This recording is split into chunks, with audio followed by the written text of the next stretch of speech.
My name is Nancy Fisher. Today's date is May 19th, 1998. I'm here to interview the survivor, Margot Ann Friedlander, birth name Annie Margot Bentheim, in her home in Queens, New York City, New York. The language of this interview is English. My name is Nancy Fisher. Today's date is May 19th, 1998. I'm here to interview the survivor, Margot Ann Friedlander. Her birth name was Annie Margot Bentheim. I'm here to interview her in her home in Queens, New York City, USA, and the language of this interview is English.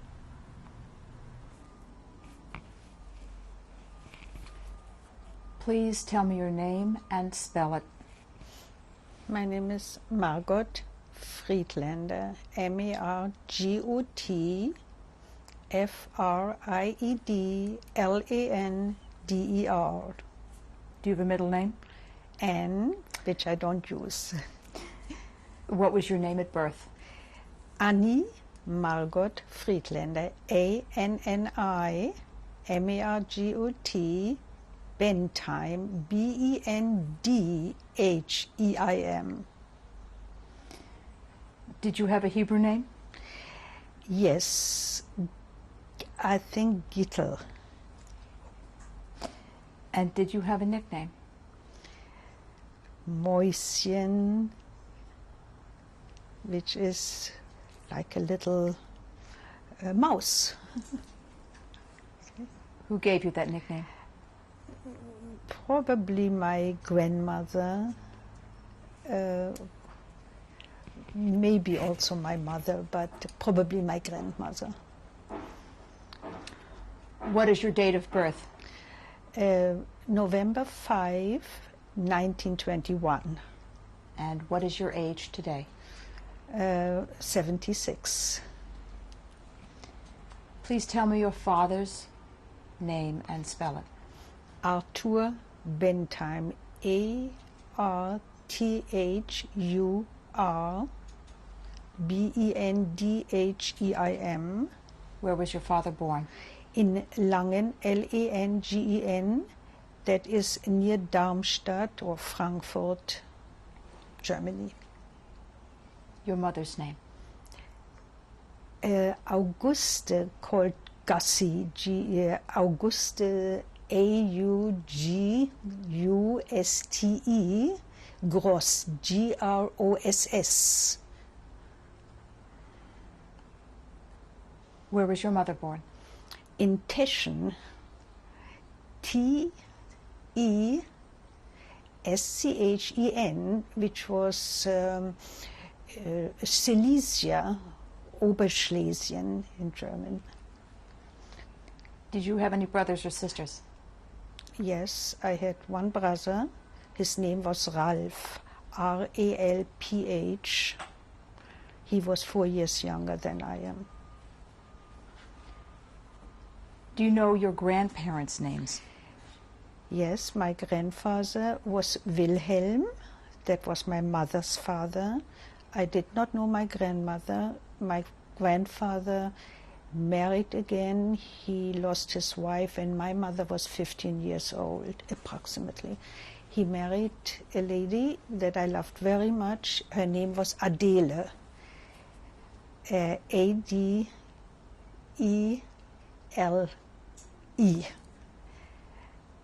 And that's the only grandmother from my mother's side, only I know. My father's mother was Betty Bentheim, Betti, and she lived and still was deported in her mid-80s to Theresienstadt. Where did she live? In Berlin. After my father got married, was married maybe for a year, he brought his mother, brother and sister, both brother and sister, unmarried, to Berlin from Langen. And her husband? My grandfather must have passed away very, very young. I don't even know his name. He must have passed away before the First World War, before 1914. My father had another brother. I don't know his name because he was killed in the 1914 war. Did you ever learn how your parents met? No. No. They met in Berlin, but I don't know how. Where did you grow up? In Berlin.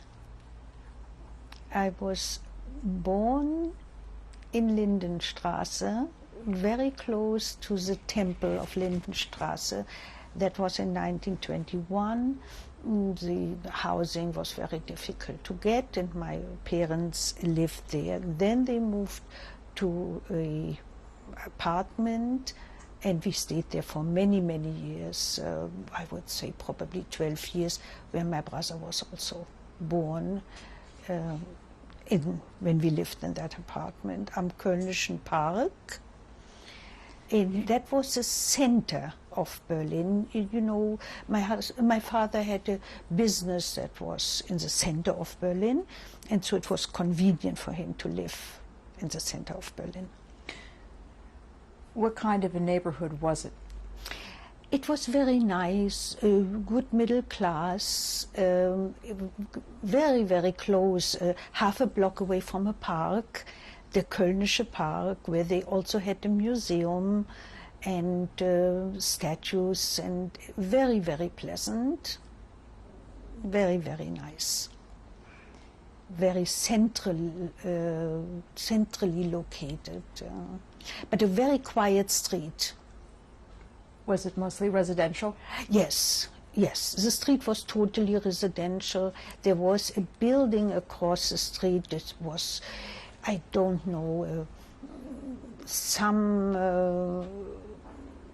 agency was in there, so it was very quiet. There was nobody in the evening. We could sit on the terrace, on our balcony, and eat dinner out there, and nobody could look in. It was very, very nice. If you and I were standing in front of your building where you lived, what would we see? The building across the street, not a narrow street, fairly open.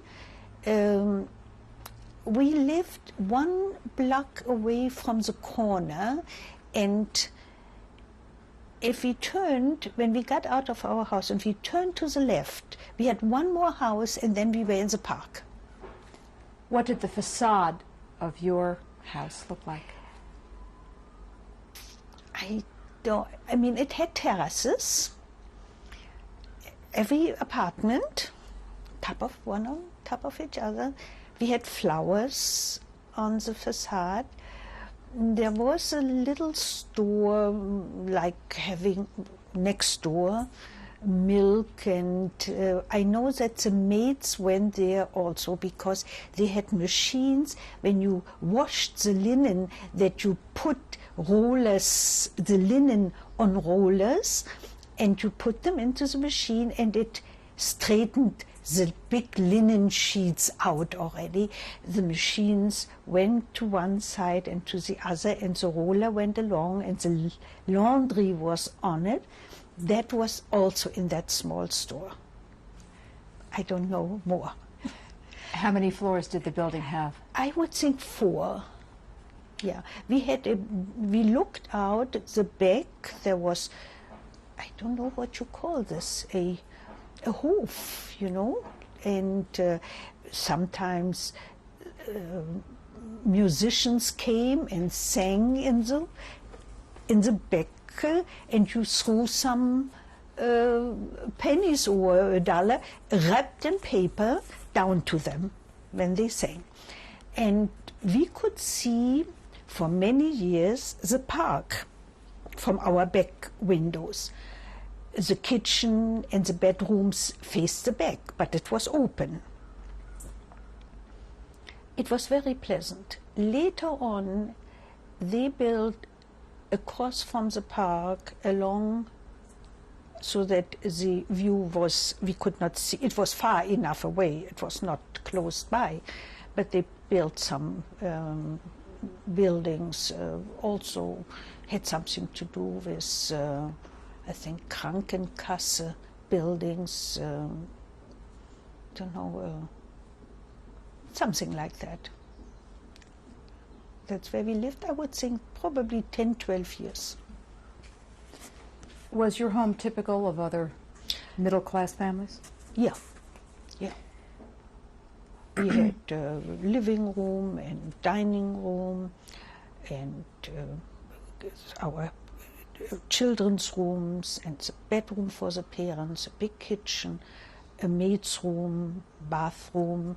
It had hot water. We did not have steam heat. We had stoves, and the maid the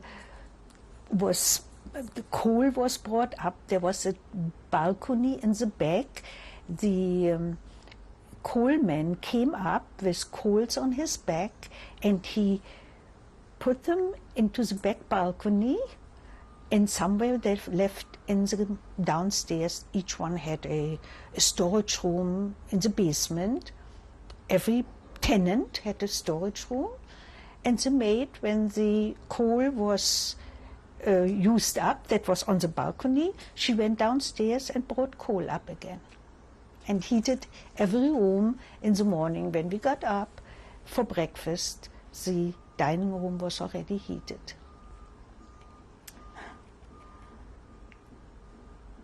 How did you keep food? As far as I remember, we had a pantry that was quite cool. Underneath the window in the kitchen, there was a cabinet that had louvers to the outside. I don't remember that it was that very hot. In later years, I do remember that we had a refrigerator, but the iceman came and brought ice, big chunks of ice, and you had a faucet on that refrigerator, not electric, and you opened the water and a little pail underneath so the water could drip out from the ice that melted. Where did you sleep? We had a children's room in a bed, very comfortably, very nicely. Did you share the room? For a while, yes. Then later on, not anymore. We had 2 rooms, 2 children's rooms. What did your part of the bedroom look like for a girl? I don't think it was very elaborately fancy. I don't think so. We had toys. I had dolls. I liked to, when I was fairly small, I made already little dresses for my dolls. But I don't recall that it was anything very fancy, functional, I would say today. Do you recall a favorite toy? No. Oh. Yes, I do. I had a teddy bear that my uncle gave me, my father's brother, Uncle Sally, when I was very young, very small. And this teddy bear from Steiff was much bigger at that time than I was. And I dragged him later on, and I had him for many, many, many years. He was in the apartment till the end, and that was my teddy bear, very big. Did he have a name? I don't know. I don't know. Did you have a favorite doll? No, I don't recall. I know I always liked animals. probably better even than dolls, but I don't recall. What about your clothing that you wore? Nice clothing. My parents bought, there was a store, Arnold Müller, I think was the name, and I recall that they bought lovely clothes with shirring and very, very pretty. Yes, I wore pretty clothes.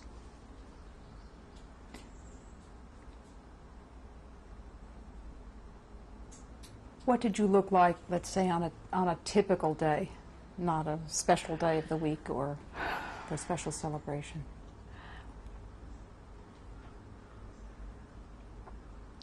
I don't know.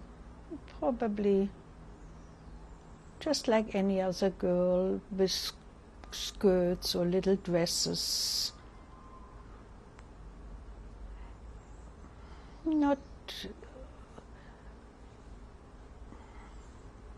particularly fancy, I don't think, just like everybody else, nice, clean, comfortable, I guess. Do you recall a favorite dress?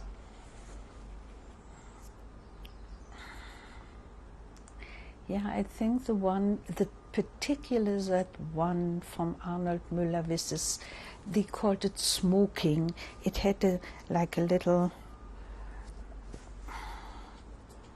the upper part was in a shirring, yes.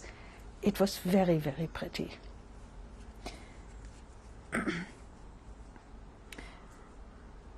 When you think about your father, what images come to mind? He was a very good-looking, very intelligent, very hard-working man who went every day to his business and was very, very good to us, loved us very much.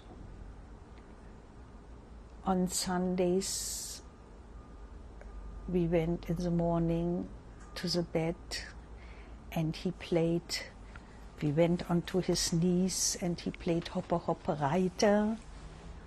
You know, this is, you lift your Hoppe Reiter, you know, and we loved it. I loved my father very, very much. And I think he loved me very much. What was your father's business? My father had a wholesale business. It's a little hard to explain. In Berlin, there were many, many little stores who made, because a lot of dresses were made by dressmakers, and they needed buttons, and they were covered buttons. There was a machine about that tall and little parts of it about that size, and you cut a piece of cloth and you put a part onto this little machine and the second part on top, and you turned the machine onto that bigger machine and you turned a handle and it pressed the button together, and this was then a covered button for dresses. These machines and the parts my father sold to the stores in Berlin. There were many, many, many. They made pleats for dressmakers and they sold buttons and made buttons, and also for the garment. There was a tremendous garment industry in Berlin, and my father's business was in that area where the garment industry was. My father bought another place out which was called M. Schleyer, and it was M. Schleyer Nachfolger Arthur Bentheim, which had all kinds of beautiful buttons and buckles, everything for the garment industry that they needed. And my father had a business which was also with Denmark and Holland, mostly, I think also Norway, where he sold, but only the machines and the little parts and to make the cloth buttons. He went there at least twice a year and he had salesmen in these two countries that took care of it.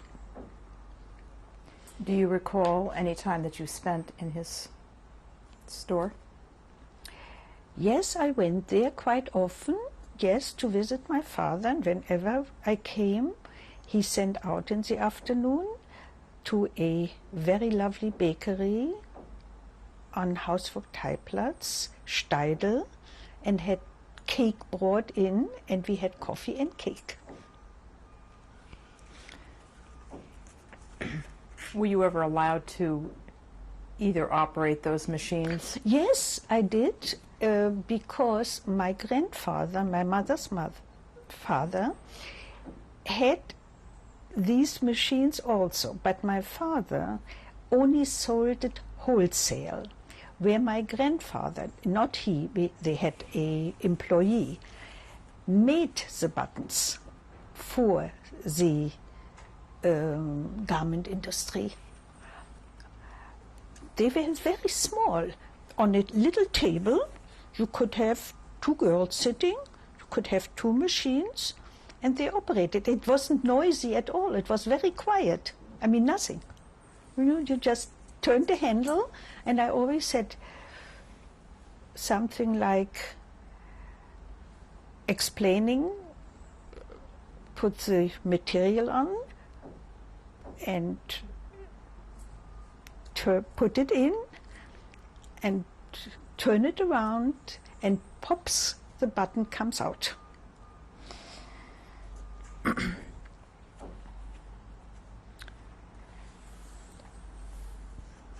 When you think about your mother, what images come to mind?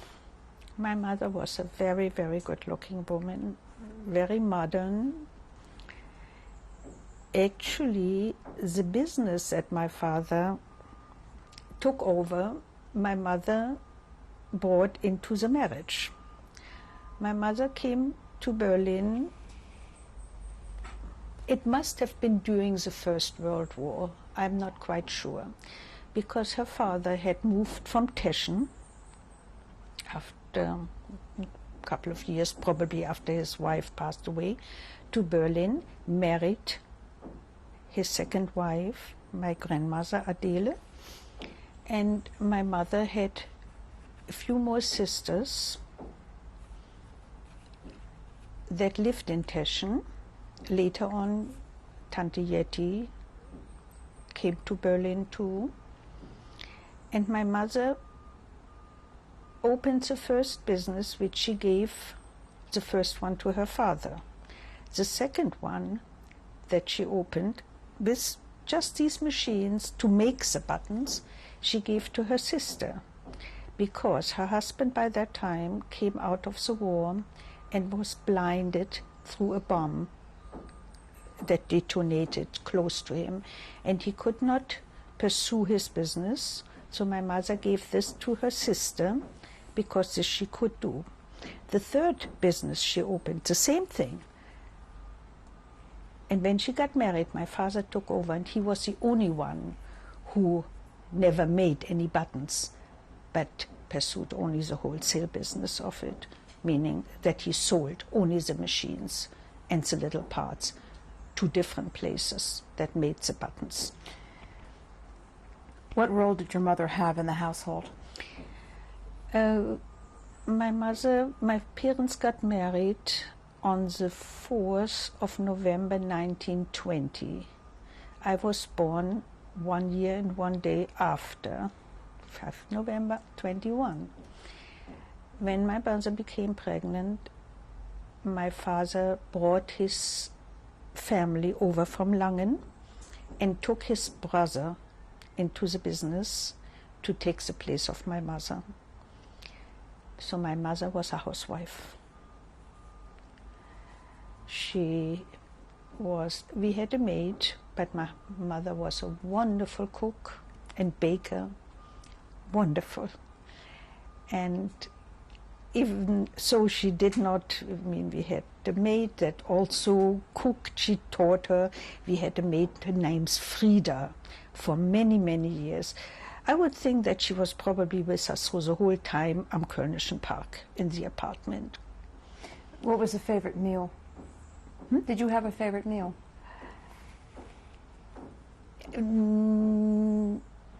No, I don't think so. But my father, I loved gravies, the gravies from pot roast and so. And I recall very vividly later on that I wanted to keep Passover with matzah, and my father did not. And we had pot roast with wonderful gravy. And my father loved the gravy, and he took a little piece of bread and put it at the end into the gravy and ate it. And I looked, and he said, "Well, don't you like it?" And I was really swayed by it. I will never forget.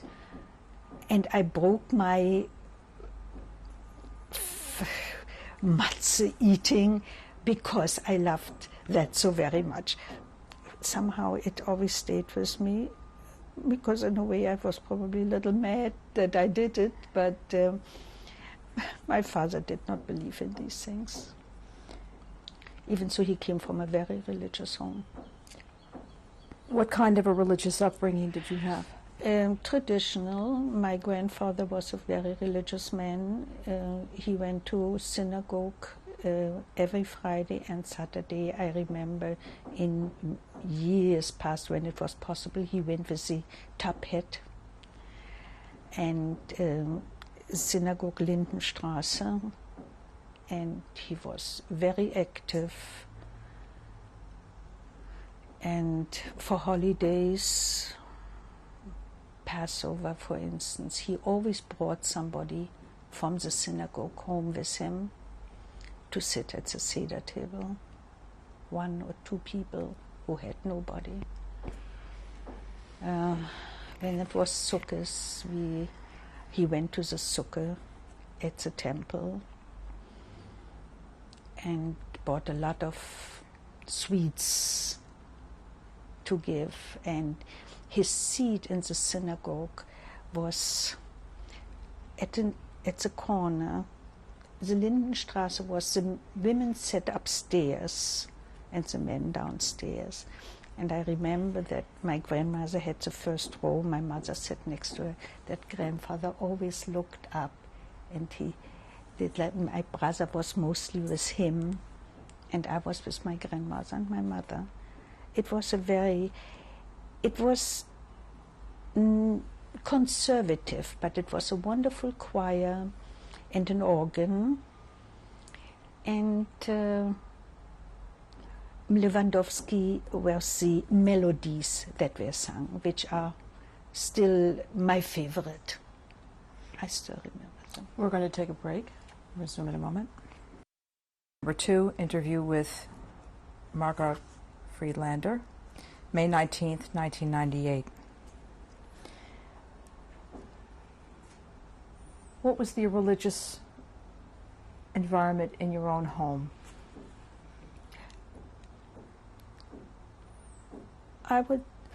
The only thing I recall is, actually I don't recall it because my mother told us when I was small and we were in the inflation. My mother still had a kosher house, and she went to the kosher butcher one day, and next door, a couple of doors further, was a non-kosher butcher, and the same truck stopped at the non-kosher butcher and it's a kosher butcher and delivered meat. And she said, if this is the case, then it cannot be so kosher, and I pay so much more. Why should I do it? It was the inflation after all. And she stopped having a kosher house. She did light the candles every Friday. my parents both fasted on Yom Kippur and went to the synagogue, but otherwise she did most of it for her father, and my father did it for his mother, because they both, up to the very end, kept kosher homes and were religious.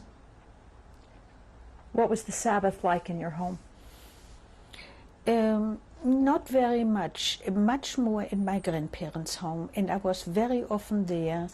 My grandmother did light the candles, and my grandparents had the psalm books, and there was Kiddush, and it was very, very, very traditional in my grandparents' house. Not very much in my parents' house. Just that I knew that we had a good Jewish home. Did you have a religious education? Yes, because when I was finished with my grammar school, I could still probably have gone for 1 year to the Lyceum, but my father saw the handwriting on the wall, and I went to the Große Hamburger Straße. This was a Jewish school, and we learned Hebrew was a must, and English, and all the other things. I did not like the school very much, I must say. I wasn't very fond of the girls, and I cannot recall any girlfriends except one, Marion Kaplan. She left, they immigrated, she went to South America. I saw her once in America, and it didn't work anymore. We somehow had lived different lives, and it was not the same. It just did not work. So the one time we saw each other, that was the end.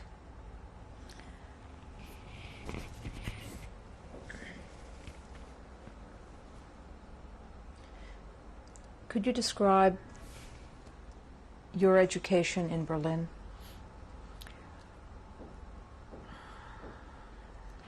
What did it start with? Well, the education started with the grammar school, where I went, I don't remember if it was 3 years that we had to go. 3 or 4, I don't really know exactly anymore. And then it was Mittelschule, Große Hamburger Straße. I had my parents were very, they loved music, and we had music in the house. They went to the opera, they had season tickets, theater. I remember when my father came home, everything was laid out for him already to change clothes, and my parents went out to the theater, to the opera, to concerts, till they could not do it anymore. Were you ever taken to children's performances? No, I don't recall at all. When you went to... I don't even know if it existed very, very much. That there were children's performances like here, Nutcracker or anything like this for children. I don't recall. In school we had a little bit, but very little.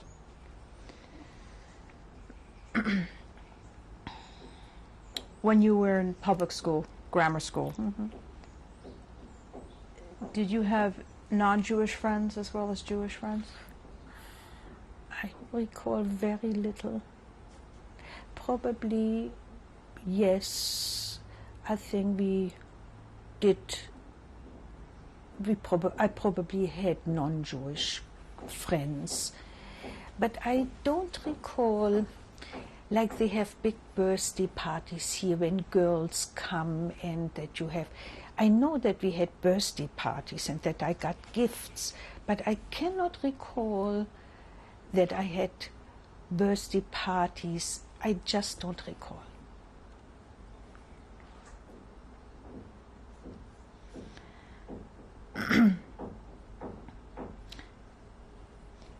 Did your family travel? Yes, we did travel. You know that I had a younger brother. He was 4 years younger than I am.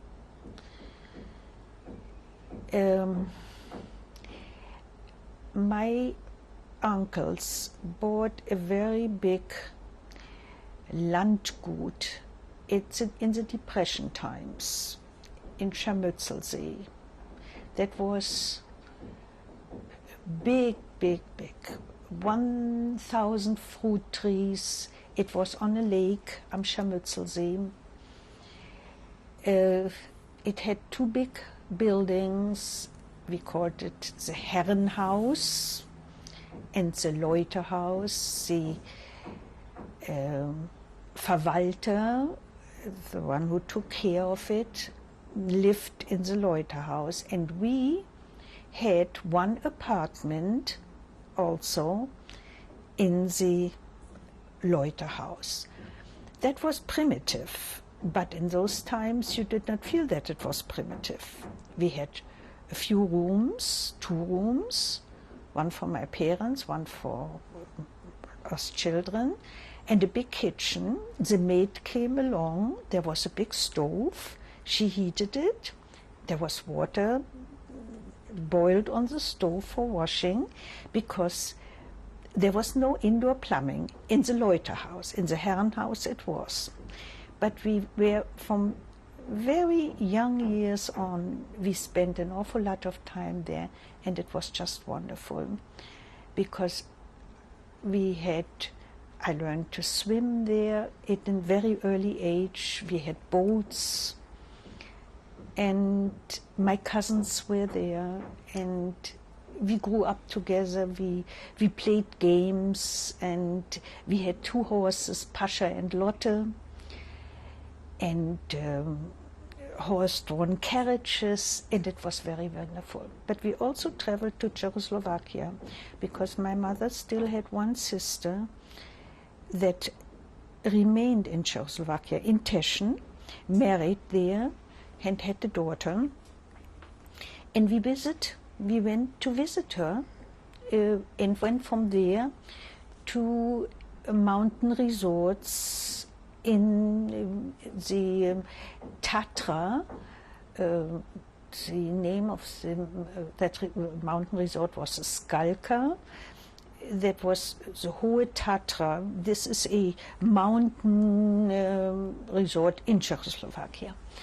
And we went there quite often, a few times, and that was, my parents, my father did go to Italy and took the cure in Meran, but my mother did not go along.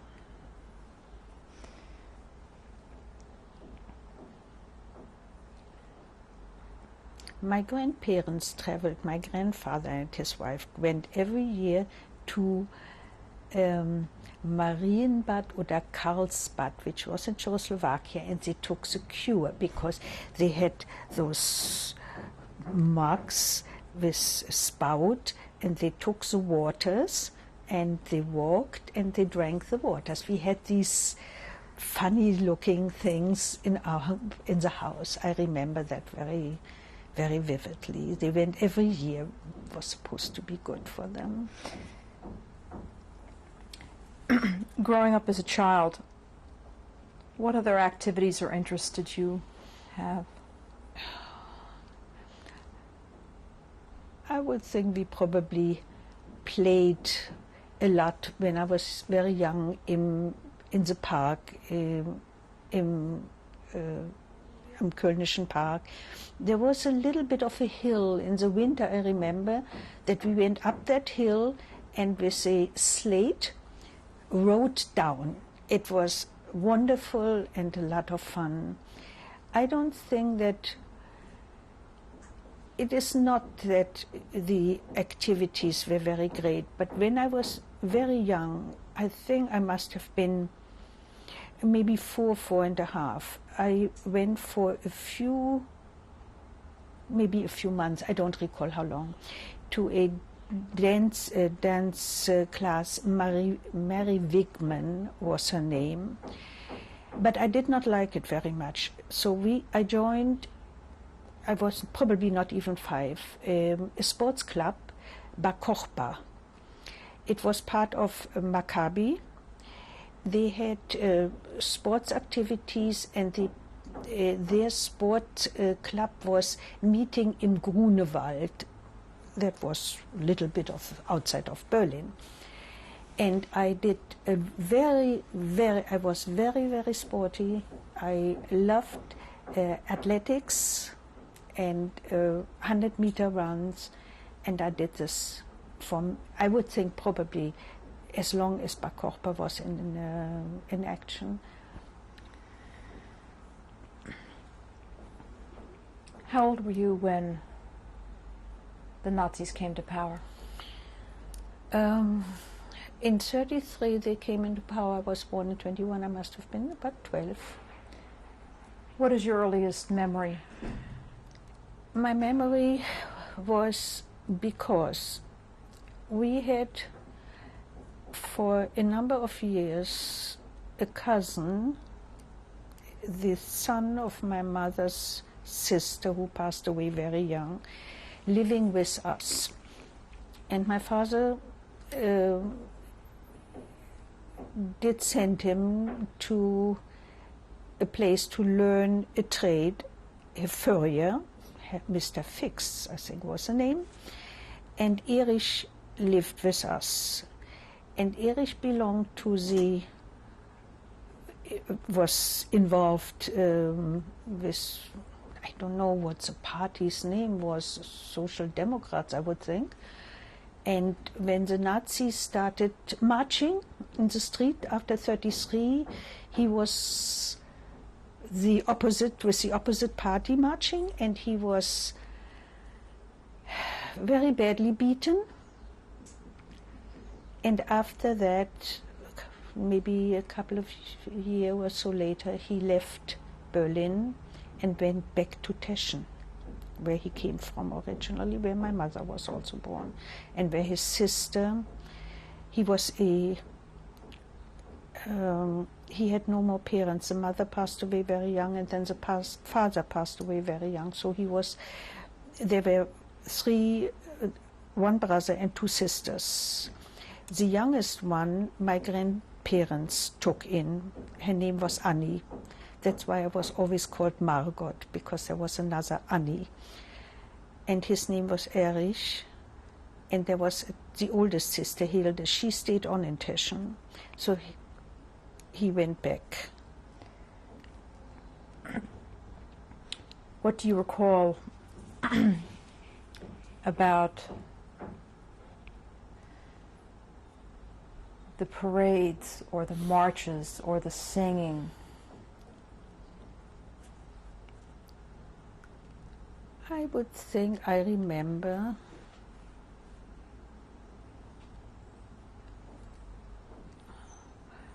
the marches and the singing, and I don't know if it registered.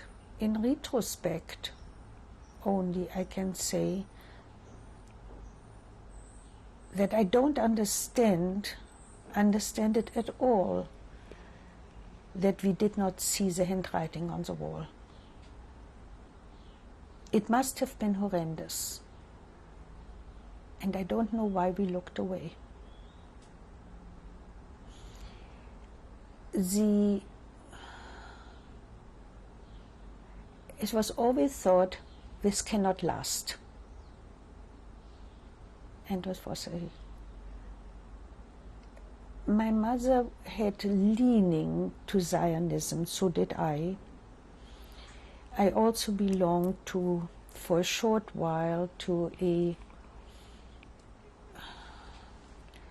Jewish Zionist club. I don't remember the name.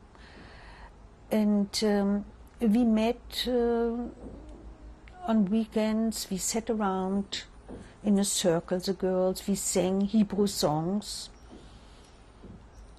So I had definite leanings towards Zionism, no question about it. So did my mother, but not at all my father. And he would have never thought of going to Palestine. Was there ever any consideration of leaving Germany? There was a very big problem in our family. My father had two, a brother and a sister. Both were handicapped.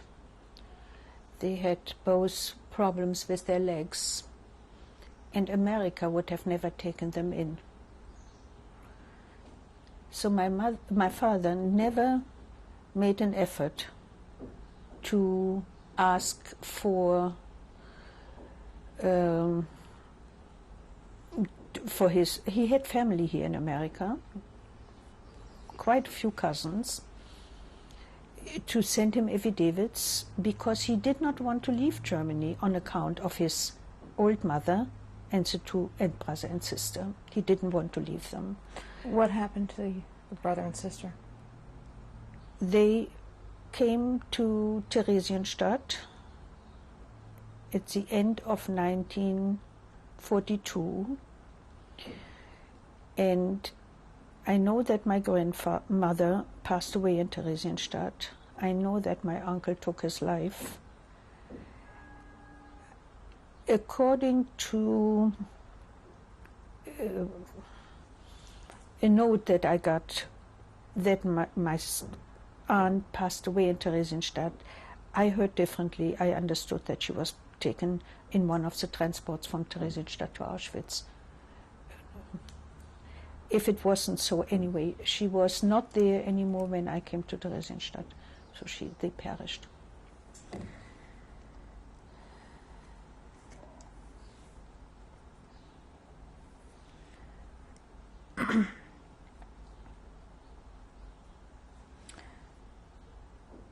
Was there a radio in your house? Yeah.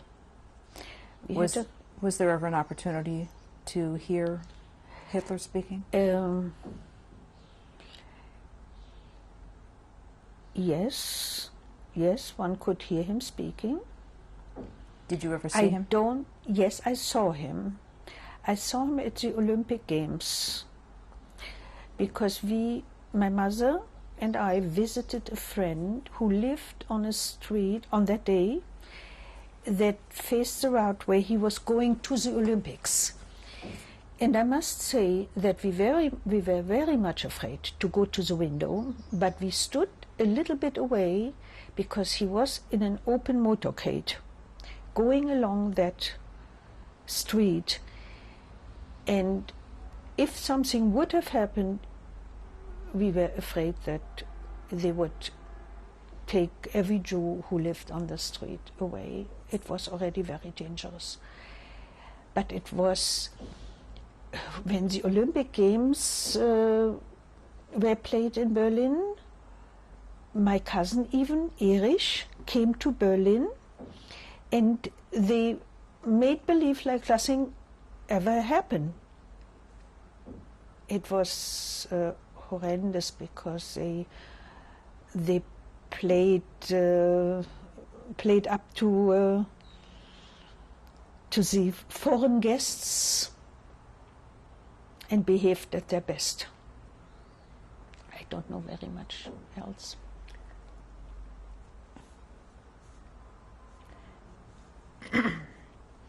Did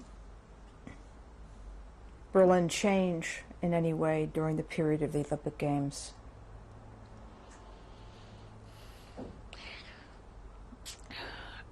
I don't know if it changed very much. It probably did.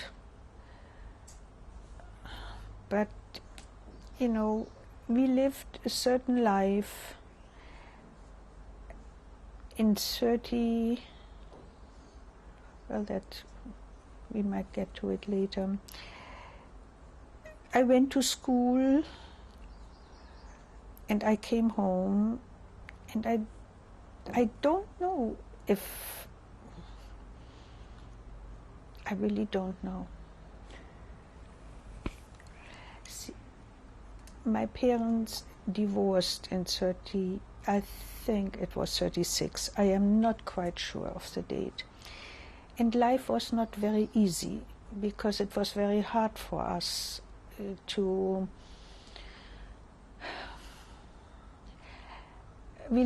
I loved my father and I loved my mother. And we were very much torn. And we lived we saw my father quite often. He picked us up and we had dinner with him, and he took us to his mother's house where we had dinner, my brother and me. I only remember that we were very agitated when we came home.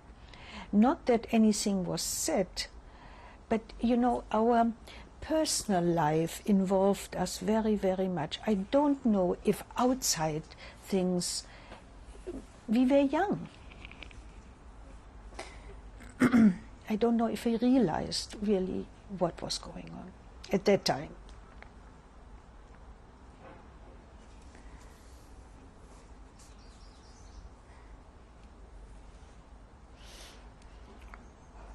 Was there a time when you were treated differently?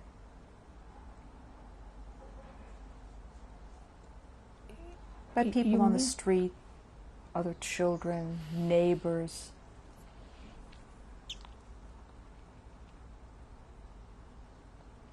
If it was so, I cannot recall.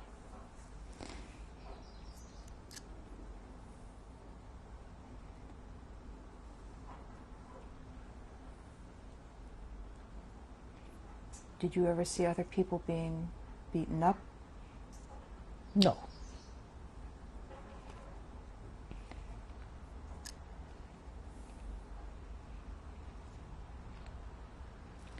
One heard about it. Did other families leave? Other friends? Yes. Slowly, people left. Friends left, partly to Palestine. It was a very, very big family, and I had uncles in Holland, my mother's cousin. And there was one incident, and I don't recall exactly when it was, that my mother and two of my cousins, that we went to a cafe in the late afternoon or evening. Jeannie and Amy and my mother and myself. And there was a action that they came and took us out of the cafe house by truck and brought us to the police station and kept us there. I do not recall really if they interrogated us very much, but it was very frightening. But they did let us go towards the morning. This cousin, Jean Krongold, today Gossett, and Amy both immigrated.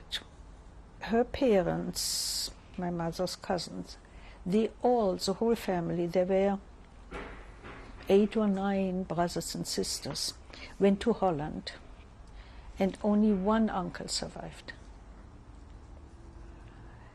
Later on, because Uncle Georg took them all over, they all wanted to wait for the immigration to America.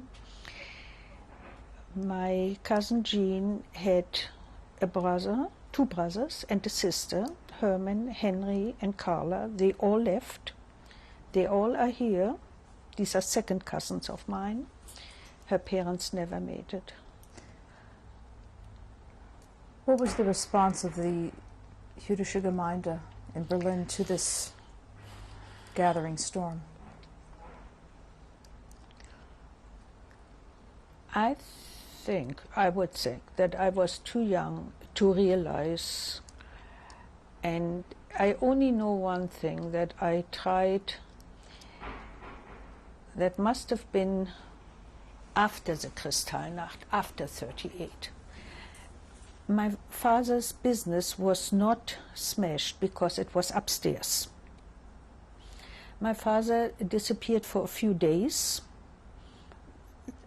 in hiding, came back, went back to his business. There was a Gentile, it was taken over by Gentiles. My father in 39 still got a passport on account of the business that he had with Denmark and foreign countries, to show the new owner, take him to this country because they were very interested to get the foreign currency. That was all before the war. So my father went in 39 with the new owner to Denmark and to Holland, and I'm sure that he wanted to arrange something for himself to be able to stay, and he could not.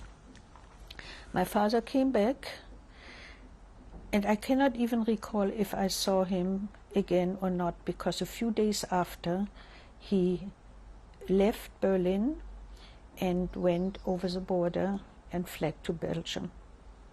Left his mother and brother and sister and us. As I mentioned before, my parents were divorced already, and we stayed with my mother. And we did get money, monthly money from, I don't know how that worked. In those years, and that's why I know so very little, parents did not talk about money with children. Money was not mentioned, or anything else. So many things were not mentioned. Children were children. It is not like it is today. We were too much kept in the dark. What happened to your father? My father lived in Belgium, and we corresponded with him. He had certain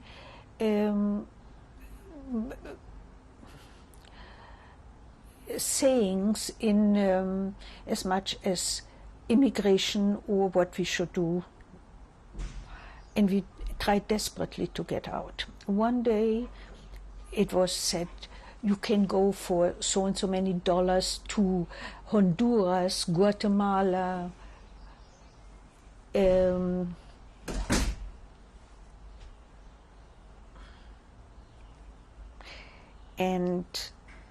my mother had a sister that immigrated to Tante Yeti and Uncle Adolf very early in 35 to Brazil, and they tried to send us a chamada, it was called, like the same to America. What is it called now? Anyhow, Tante Yeti sent us a chamada, and my mother went to the consulate. We're going to take a break. This is tape number 3, interview with Margot Friedlander, May 19th, 1998.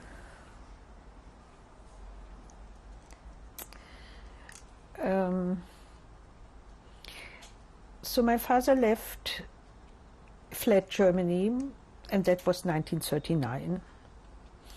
We, in the meantime, my mother, my brother, and I moved into a Pension Mandowski, where we had 2 rooms, and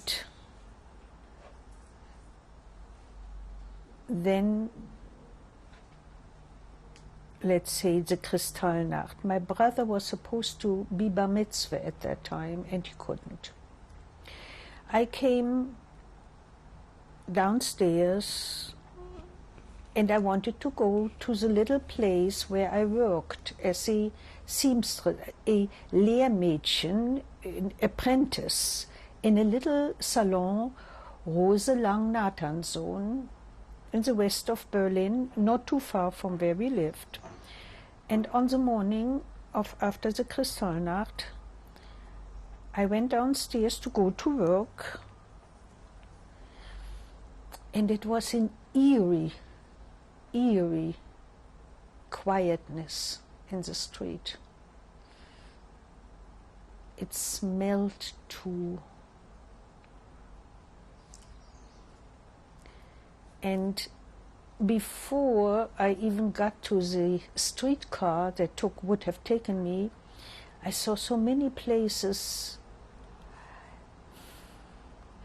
smashed, devastated. The smell was in the air of burning, and we had no idea, no clue whatsoever. And I went back home. And as the day went on, we heard what was going on. It was very, very frightening. My brother, I would think, probably tried to go to school and came back. We were all at home. The Pension Mandowski was, I would think, only Jewish people lived there. And slowly people got together, and you heard what was going on.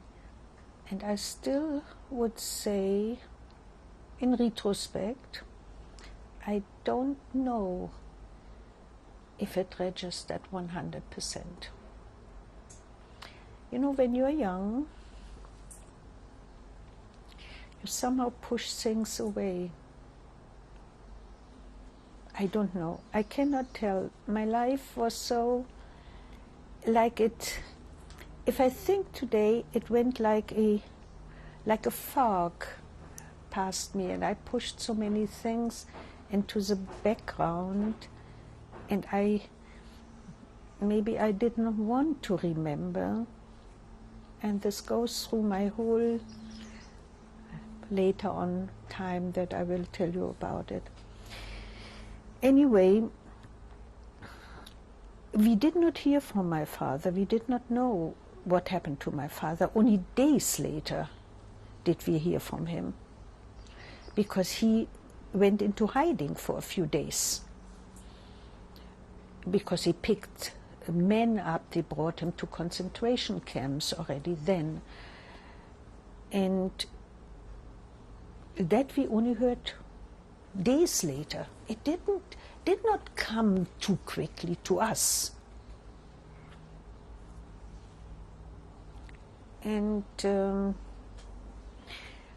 we were in touch with my father again, but I could not go back to Rosa Lang-Nathansohn, the little place where I learned sewing, where I was an apprentice. Could not open anymore because it was Jewish. She had Gentile girls working for her. That was the end. So slowly we came 39, and my father arranged for me to come to the Kulturbund. He had probably some connections, I don't recall exactly how it happened, and the Kulturbund was playing. And they played at that time, rehearsed, the Gräfin Maritza, Countess Maritza, and I was one of the people. Strangely enough, these were still quite nice times. We were together, we had to play, they made us play. And as far as I understand, even a day or two after the Kristallnacht, they asked them to open the Kulturbund and to play. Because my husband, which I married later, was at the Kulturbund since 1934, and he told me all these stories. I knew him from the Kulturbund. We lost track, but this will come later. This was a man I married. So I was at the Kulturbund, and there was a wonderful atmosphere, but we somehow wanted to forget. But in the meantime, my father had left Germany. Shortly after he took me, introduced me to the Kulturbund, he fled Germany for Belgium. He went over the border. And that was shortly after he came back from Denmark and Holland when he was showing the new owner. The business, I guess, went on. It still existed after the war. My aunt and uncle and grandmother were at home and stayed home. My uncle could not work anymore, could not go to the business. And my father was in Belgium. We were in contact.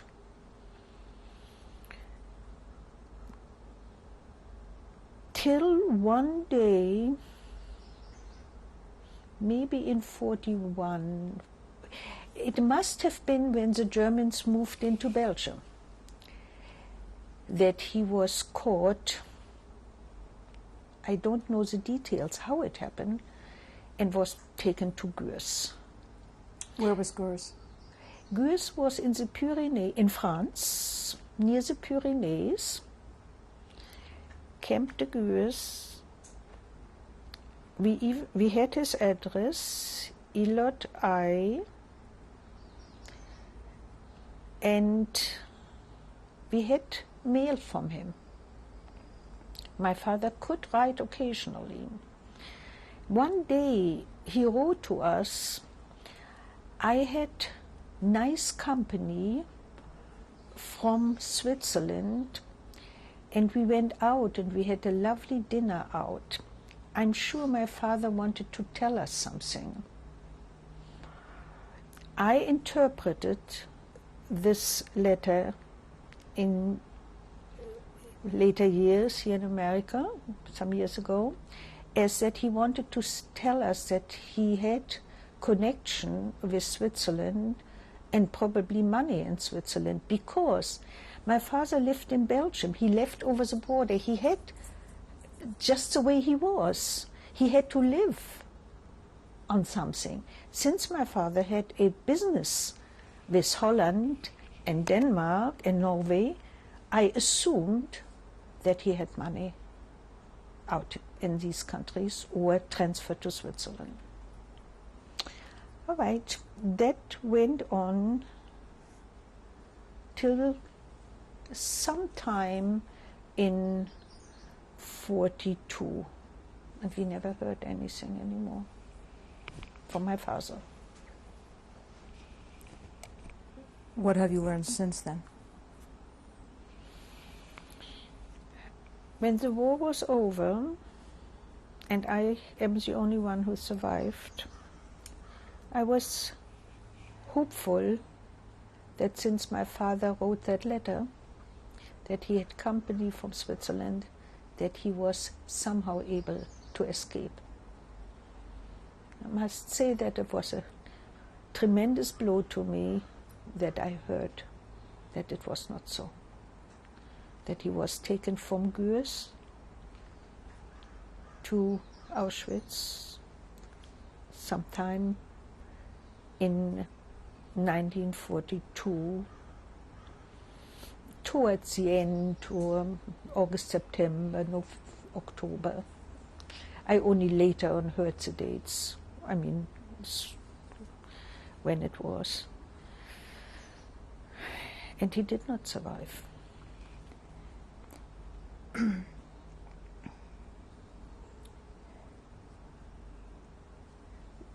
Were there further restrictions and anti-Jewish measures in Berlin that affected your life after Kristallnacht and certainly after the war started? Yes, actually, we had restricted, my mother was taking care of us. I think she had restricted hours of going to shop. I still worked for the Kulturbund for quite a while. I had I played a page boy, and then later on I sewed some costumes. We did not make new costumes. The theater was closed. They moved into a few blocks, a few houses further into a, what do you call it, a Saal, where they still played music and plays, and I sewed the costumes. I took them home. We did not sew new costumes. We had archives, and it was.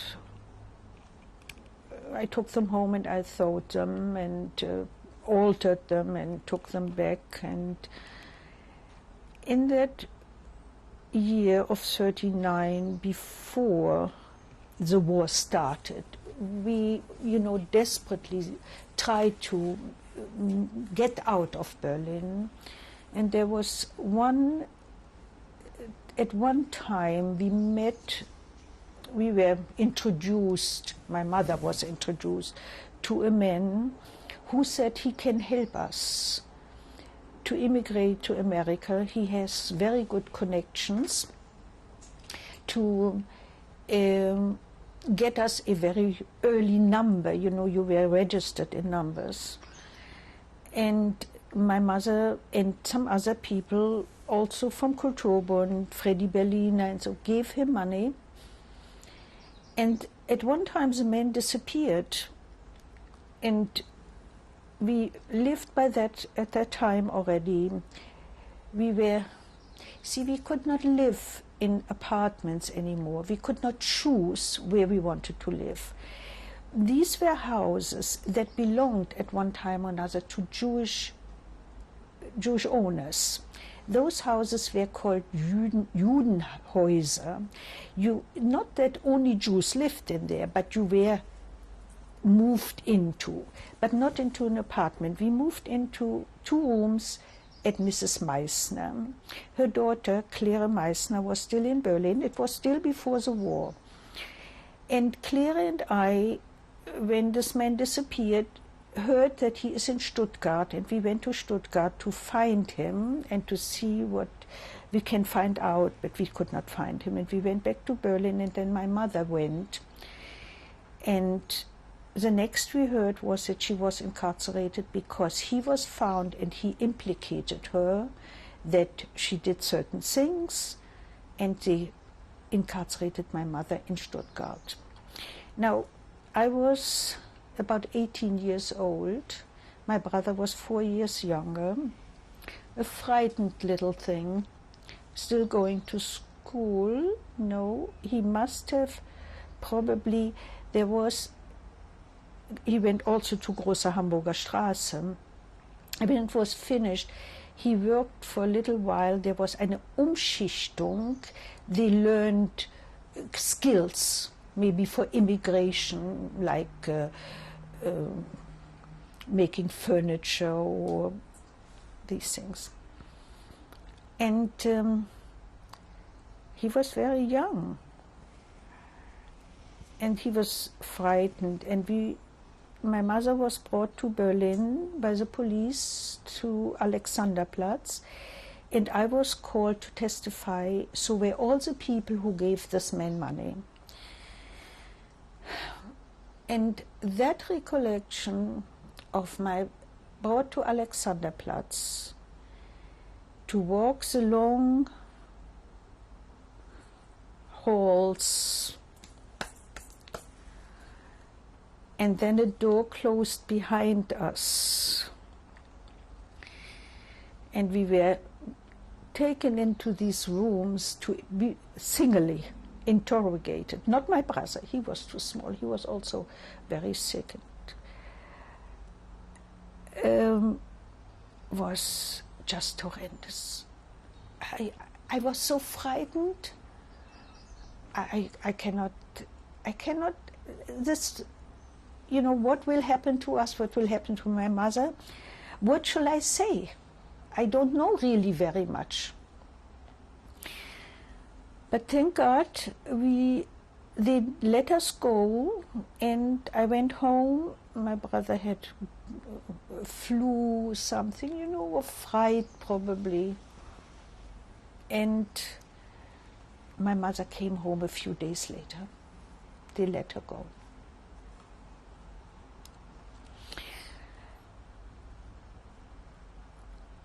Needless to say, I don't know what happened to the man. I don't know. He was just a con man. Other than the restrictions on the hours that you could shop, do you recall any other restrictions on your movements because you were Jewish? I only know that we could not go to a theater or a movie, but being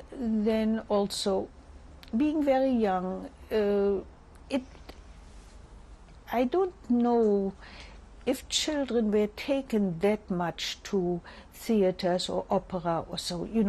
This had stopped a long time ago, actually. I don't know how long my parents went to the theater, how long they were able to go. But I know that my parents went to the Kulturbund, to the performances. Because when the Kulturbund, after 1933, all the big actors and singers and musicians and directors could not play at the big theaters anymore, they were taken in by the Kulturbund. And it was naturally the highest grade of performances, because these were all very high professionals. So my parents went, and I remember that I must have gone a very few times, because I recall one opera that I loved and that they played was Nabucco, and to this day it's my favorite opera. I saw it at Kulturbund. After the war started, were you ever required to perform any work for the war effort? Yes. After I was taken out of the Kulturbund, it started that we had to work for the war effort. My brother was taken to Siemens, and I worked at the Deuterwerke in Berlin, Oranienstraße. It was very close to Skalitzer Straße, where we lived, maybe just a few blocks. They made small parts, I don't know if they were for aircrafts or so. We worked at the Deuterwerke, only Jews, the night shift. And I recall when I came home in the morning, my brother left for Siemens.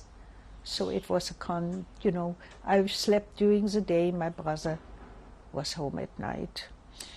We did not see each other very much, and I must say, I think the men who the Vorarbeiter were decent. I don't recall incidents that they were very bad to us. How many hours did you work at night? I would think that it was many hours, because it was morning, it was already light, probably at least 8 or 10 hours. How did you get from home to work? I could walk. It was in walking distance, the Deuterwerke. I don't know how my brother got to Siemens, which was not, and how, if he had any certificates that he could go. I think we had restrictions as far as hours are concerned, not being on the street, and I do not recall very much, but it is possible that we had papers to show if people ask us, because it was evening, night, or very early morning that we were on the street. I think it was not allowed to go. But I don't know exactly if it was so. I think so. Were you paid? I don't recall. I doubt it, but I don't recall. Was there a time that you had to wear any identification as a Jewish woman? I don't know the date exactly, but I think in 1942 it started that we was a star. Jude. What do you remember about putting that on and wearing it? I must say that also already at that time we were supposed to wear it at a certain place, fairly high. I must say that I did move it down, and I wore a handbag that I occasionally covered it, held the handbag so, which at one time later saved my life. What color was the star?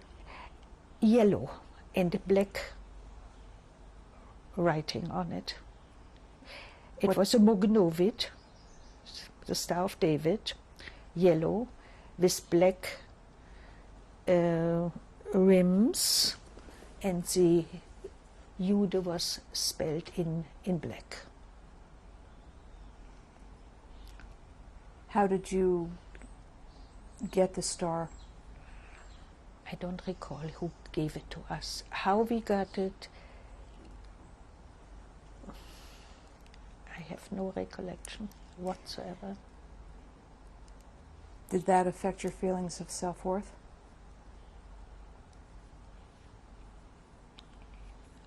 Yes, we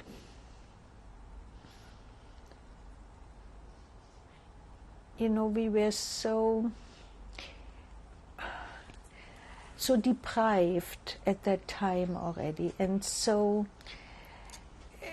low in our spirits, because we did not see anybody. My aunts and uncles, there was hardly anybody left. Everybody had disappeared in certain directions. We did not hear from anybody anymore. We did not know what happened to them. My grandfather had long passed away, and in 1942, my grandmother, my aunt and uncle, my father's mother, were taken away at one time or another. I don't even know when. I don't even know how often I saw them anymore, how often we visited, because I worked at night and during the day I slept. Telephones we were not allowed to have anymore. The communication was at best very, very poor. The distances where she lived and where we lived was great. I don't even know if we could use public transportation anymore. So we lost contact with the outside world, so to speak. Only the very immediate, my mother, my brother, Mrs. Meissner, who lived in the house, were our contacts. And some people who lived in the area. And after the Kulturbund and after starting to work at the Deuterwerke, we had there were so many little things in between of that my mother had an operation at one time, and I met a doctor who treated her. That was very, very, we were very fond of each other, and while I was at the Deuterwerke, his mother and brother were supposed to be picked up, and he committed suicide. And while I was at the Deuterwerke in the morning, somebody told me about it. And, you know, I cannot even touch on everything that happened because it was so horrendous and so many. I cannot even say in sequence what happened at that time, but so much happened. When did your life in Berlin take yet another turn? In December of 1942, my cousin's husband, the ones who lived in Teschen, actually a little bit before, they were taken to a police camp near Bielitz. And he came to Berlin in 1940, in December of 1942, with a policeman, and he wanted to pick us up, my mother, my brother, and me, to come to this police camp. It was apparently relative good, and the Wachtmeister, whatever he was called, agreed to take us in. They had about 150 people. He had 150 people to work in his small little camp there. And my mother said, you know, we are not quite ready. There are some furniture. I want to get those out of the house to get to Tante Annie, who was the wife of a cousin, Gentile and Swiss. And when we are ready, soon we will come. He left after a few days, and I must say that I have very little recollection of this, but my cousin, who survived, and his wife, and she is still alive, lives outside of Washington, told me later on the whole incident, horrendous, that we did not go along. In January 1943, my mother, my brother, and I wanted to leave Berlin for Bielitz. And we had already, a few days before, left our apartment in Skalitzer Straße.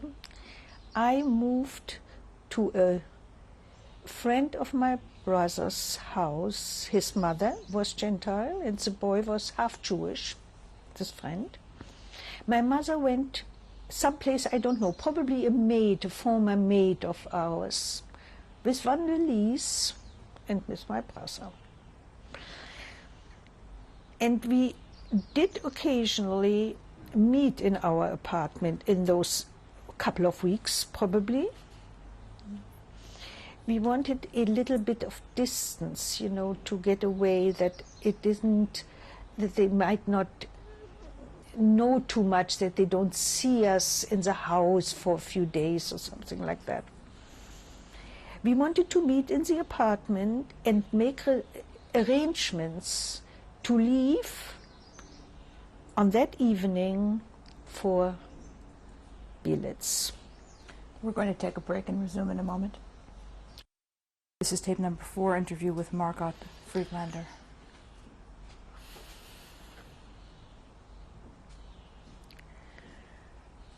That day, we met in the morning,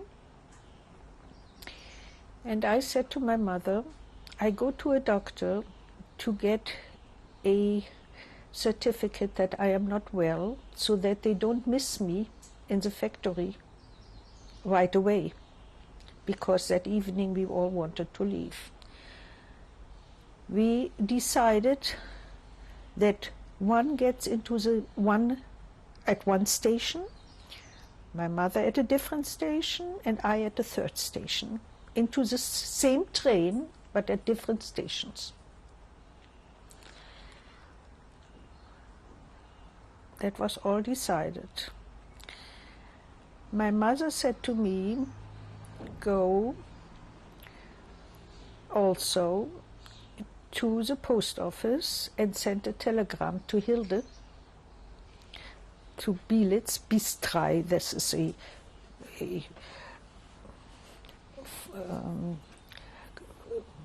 how do you say, Vorort from Bielitz, that we are coming. My brother went, so I heard, I was told, with a couple of valises to the railroad station to check 2 valises for each, my mother and my brother, to send to Bielitz bis 3. And I said, I come home when I come from the doctor, so that we can discuss the last detail.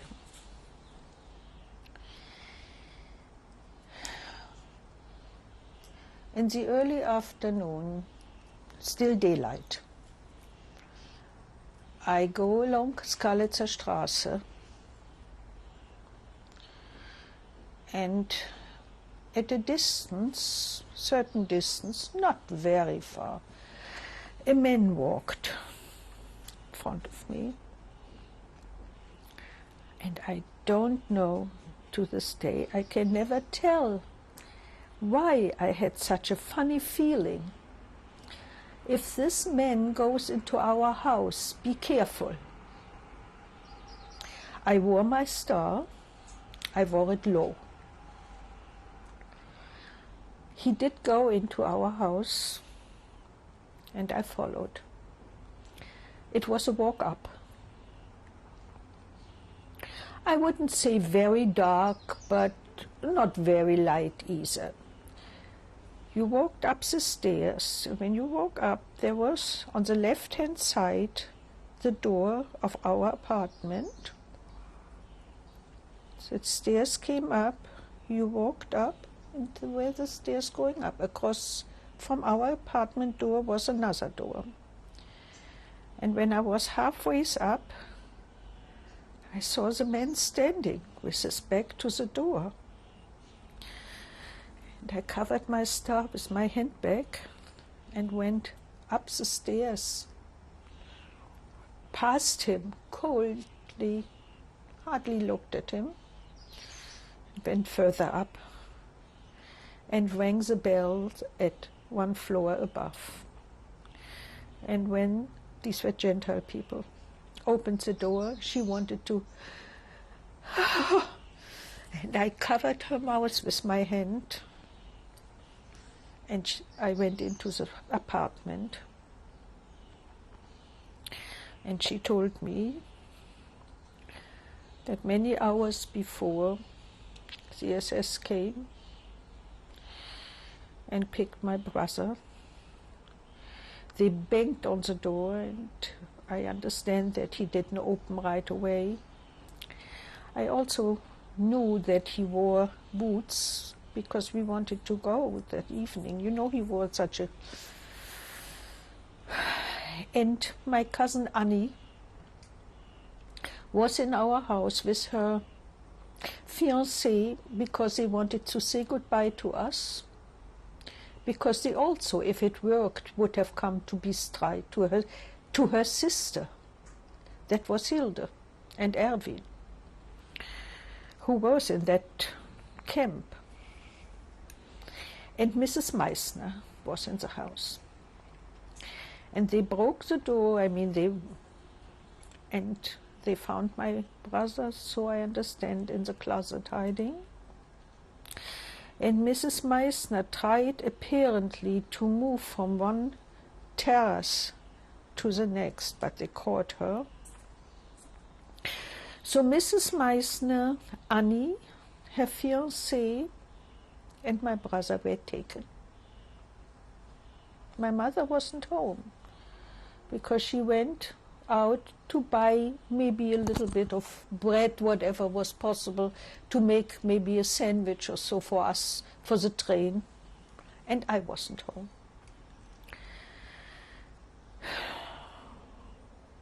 I stayed there for a few hours till it got dark, which was winter and dark very early. And these people, I don't know their names, said to me, your mother went 2 blocks further, not blocks, houses further, to a Jewish couple, and they know, you go to them, they will tell you all about it.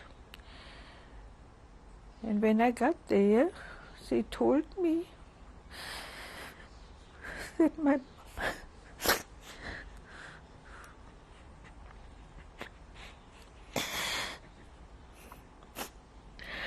my mother went to the police station and let me know that she wanted to go with my brother and I should try to make my life. She didn't wait for me. She did not give me the chance to make my decision or go with her. She knew that I probably wouldn't have a choice but to go with her. She took this away from me.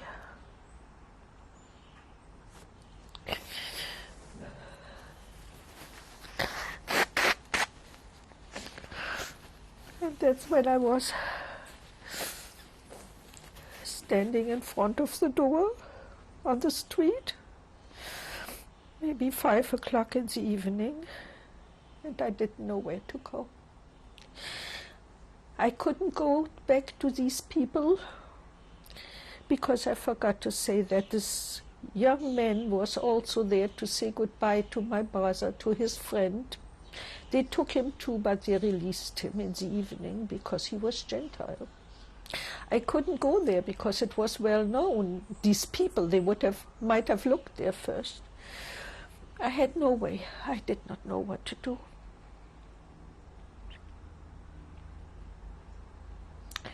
It was in January of 1943, and I went underground. Did your mother My mother leave anything for you? her handbag, which only had a handkerchief in and an address book, which I still have, one necklace, which I still have, because it was not silver or gold. It was a gift to her from my father, Bernstein, and it wasn't taken from me because it was not anything. And that was all. Not a note, nothing.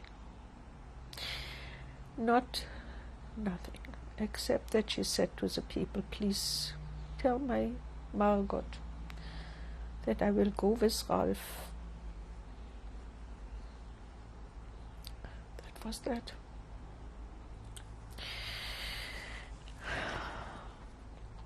That was that.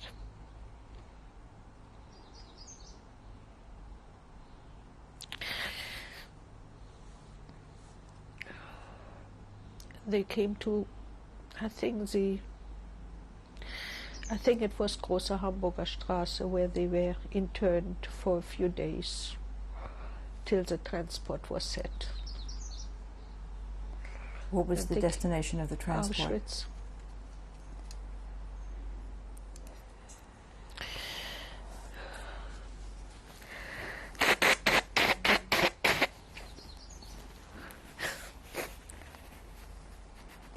Where did you go that first night? I didn't know any Gentile people. I only had Jewish friends. And I went to somebody, Sigi Hirsch, and his sister. I knew them from the Kulturbund. It was very dangerous because Jewish people were picked up every single day.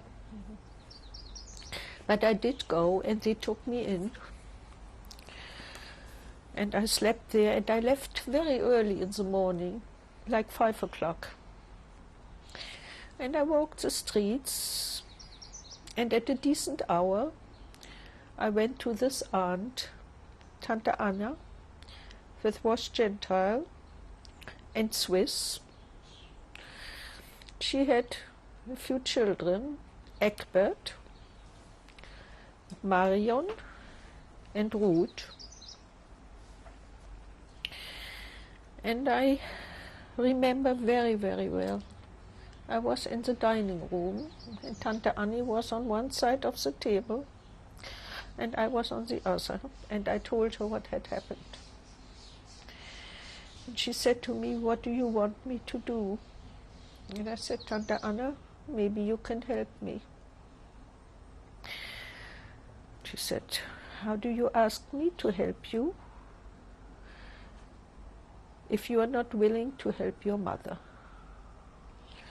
I said, "I don't know how to help my mother."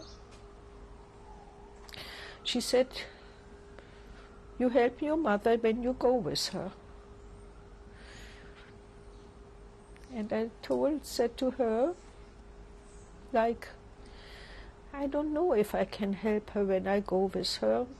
I might be able to help her better, send her packages or so, if I can stay in Berlin." And she said, "I cannot help you." And with that I left her.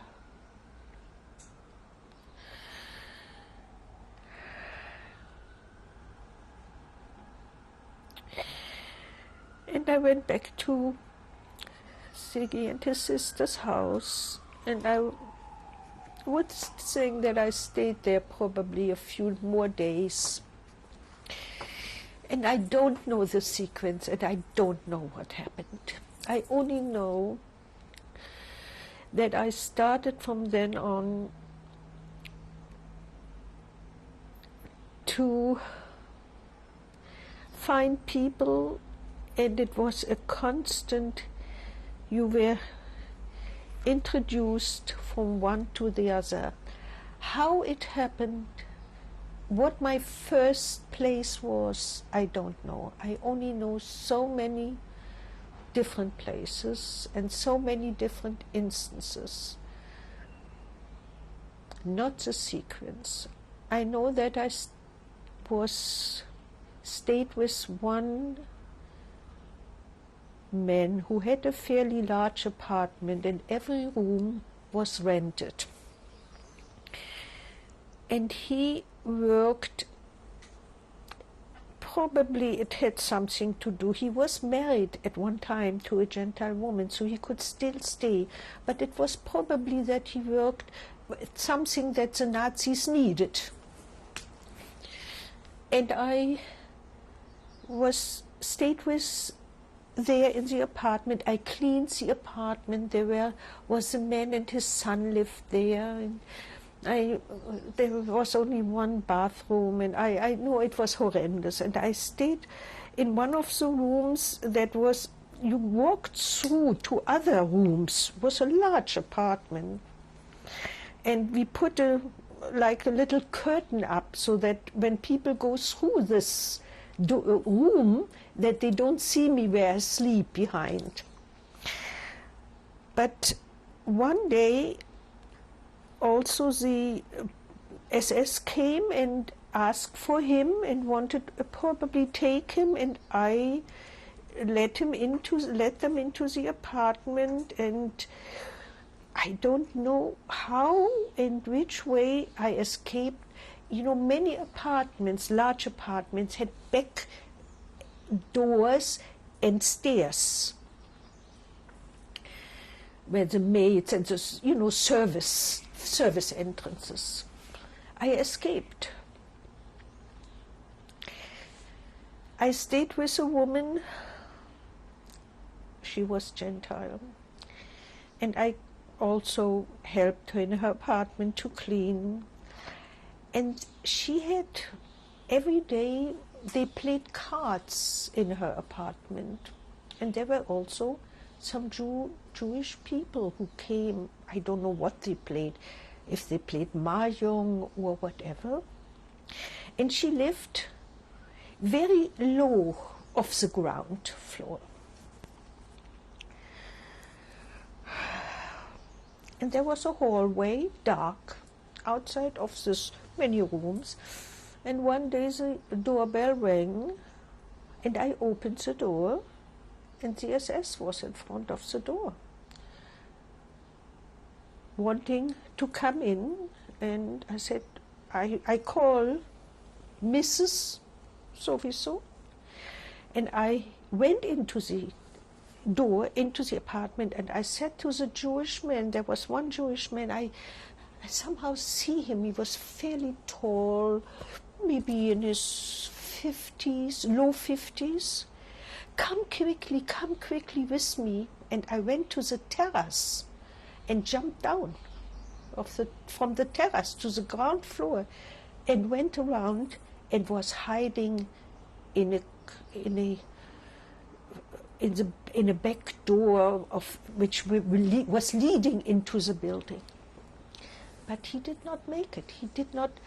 He wasn't quick enough. You know, I was very young, 21, 22 years old, very agile, and I don't know. Anyway, I think I also at one time slept for 1 or 2 nights at a couple. He used to be a dentist, Jewish, and his wife was Gentile, so it was a mish-ehe. And they had in the living room, they had only chair. There was nothing for me to sleep, so I sat in the chair. They had a cat, and this cat was roaming around all night long. And at one time, she jumped onto one of the furniture, and I got so frightened. You know, it was. And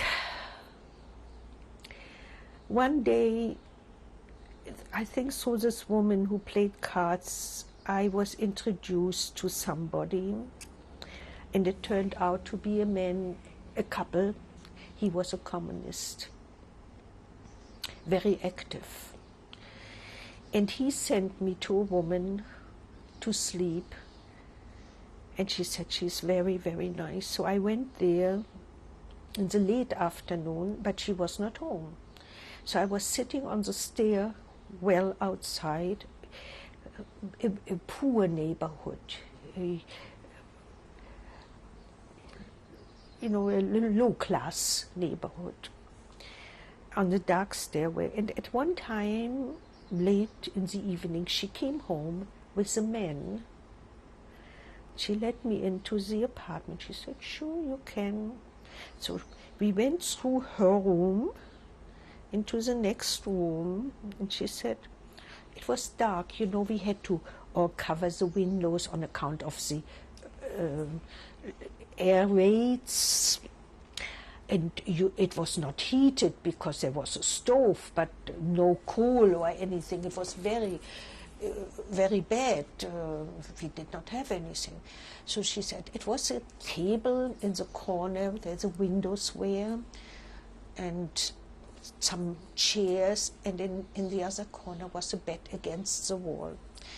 Oh God, I was very happy. And she said, well, if you have to go out to the bathroom, you have to go through my door, through my apartment, but outside, on the stair, there's a toilet.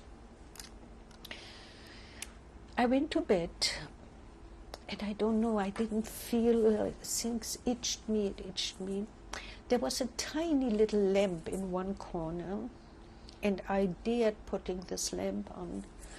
So I saw the bed must have been slept in already before. It was very bloody marks because we had a lot of Wanzen, animals. And this was biting me. The walls were, they must have slapped them to kill them. So I got up and got dressed and sat on the chair all night long, very cold. I don't know at that time I don't know. I didn't want to. I probably could have stayed there, but I couldn't. Anyway, I was in touch with this man, this communist,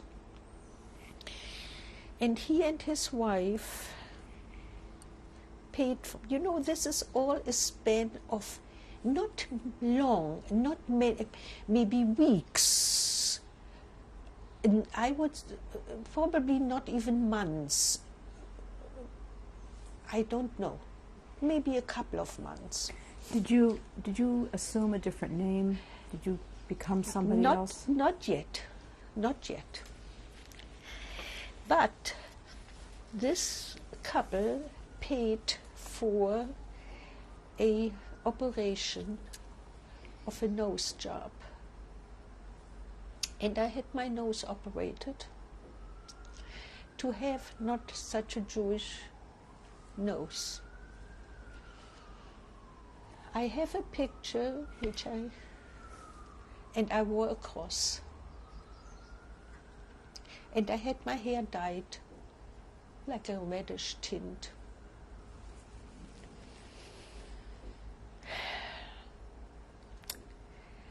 And this couple introduced me to some.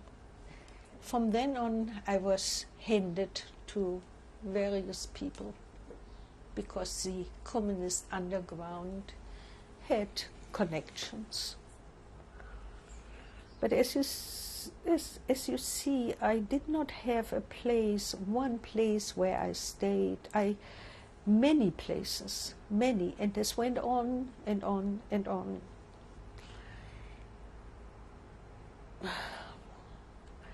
This couple, and I don't know their name, they had a daughter. She was a little younger than I am, a pretty girl, blonde, long hair.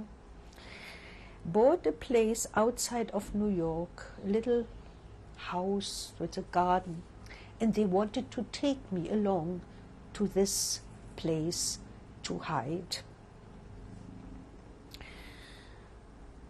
On the day when the furniture truck was in front of their house, I was supposed to come at, let's say, 10 o'clock in the morning or 11, to be there when everything was loaded and we wanted to leave. I do get there and I see this woman outside, still the truck being loaded, crying. And she told me that her husband was picked up that morning from the police, from the SS. He was probably denounced as a communist and he was never heard of. Can we just go back for 1 minute? Under what circumstances was this surgery performed on you, and where? In the office of a very famous nose surgeon. He was the assistant of a Jewish, the nose surgeon. They called him der Nasen Josef. Dr. Josef was his name, and he performed, and he was his assistant, and he performed this with his nurse, who was Dr. Josef's nurse, in the office. But I could not go to a hospital, so the nurse took me into where she lived, into an apartment, a very nice woman, and she parked me there so that she could take care of me for many days after the operation. And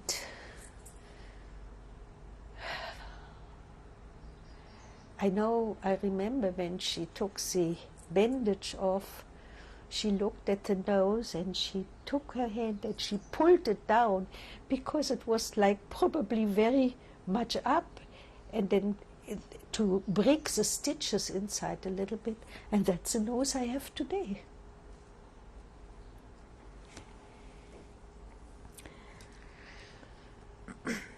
So I went with his wife and his daughter to the country.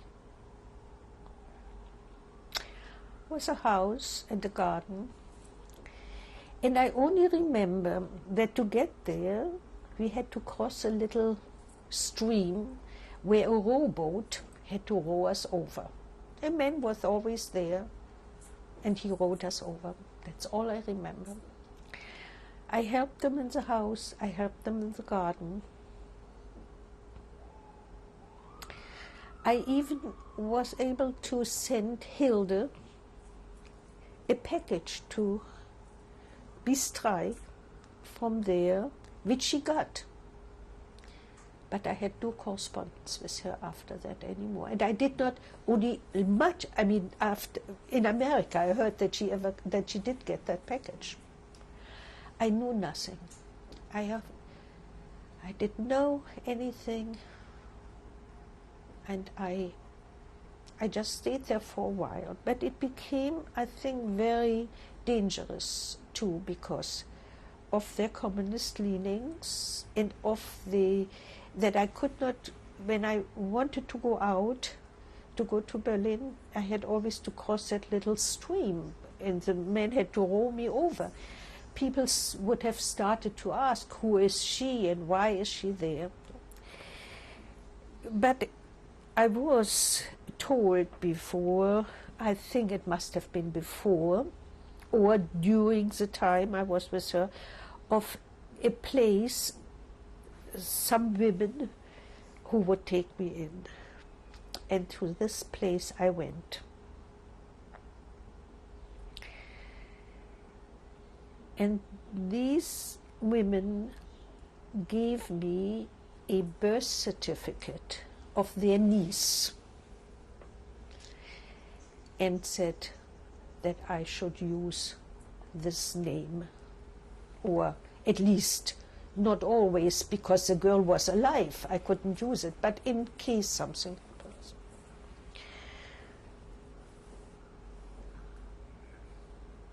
While I was with these women, there was, I think there were a few sisters and a brother-in-law. They all lived in this apartment. I don't recall it very well. I did get in touch. As you remember, I mentioned that my Aunt Anna had a son, Egbert. Egbert worked in Berlin at a dealership, auto dealership on Kurfürstendamm. The name I remember, von Carnap and Frank. And there were two employees. One was Mr. Wehrli, and one was, and he was Swiss, Gentiles, and one was a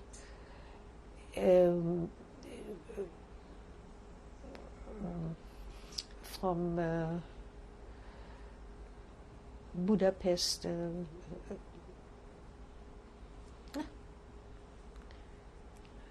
Hungarian. I knew these men because when I talked about the furniture that my mother said, there we have still furniture, they picked them up and brought them to Tante Anna's house. And that's why I knew Mr. Wehrli and the other men. I got in touch with them, and occasionally they let me sleep in the garages back of von Carnap and Frank, where they had cars parked. You know, these were older cars. You had no more new cars. Von Carnap and Frank at that time sold old cars. So that I'm not too long always in one place.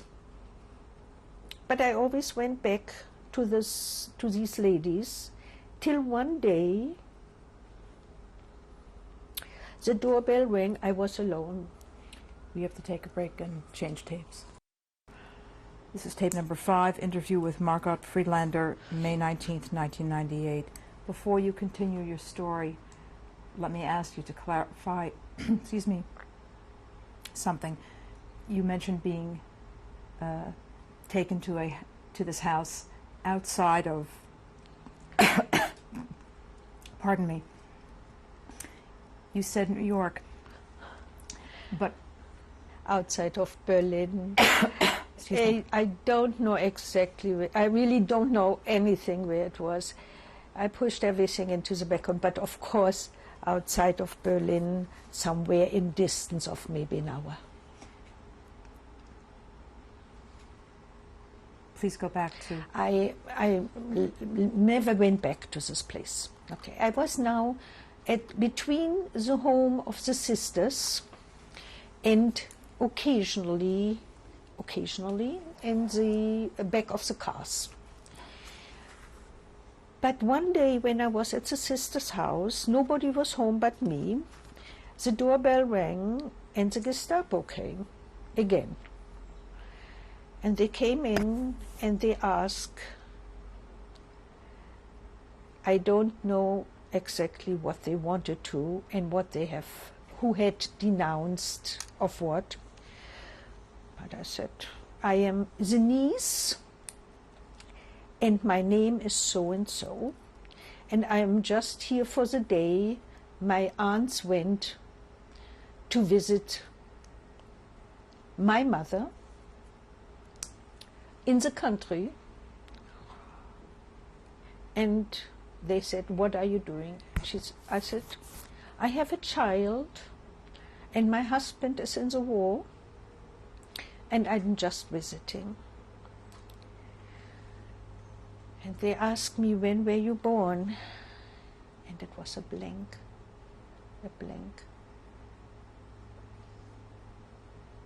I did not know.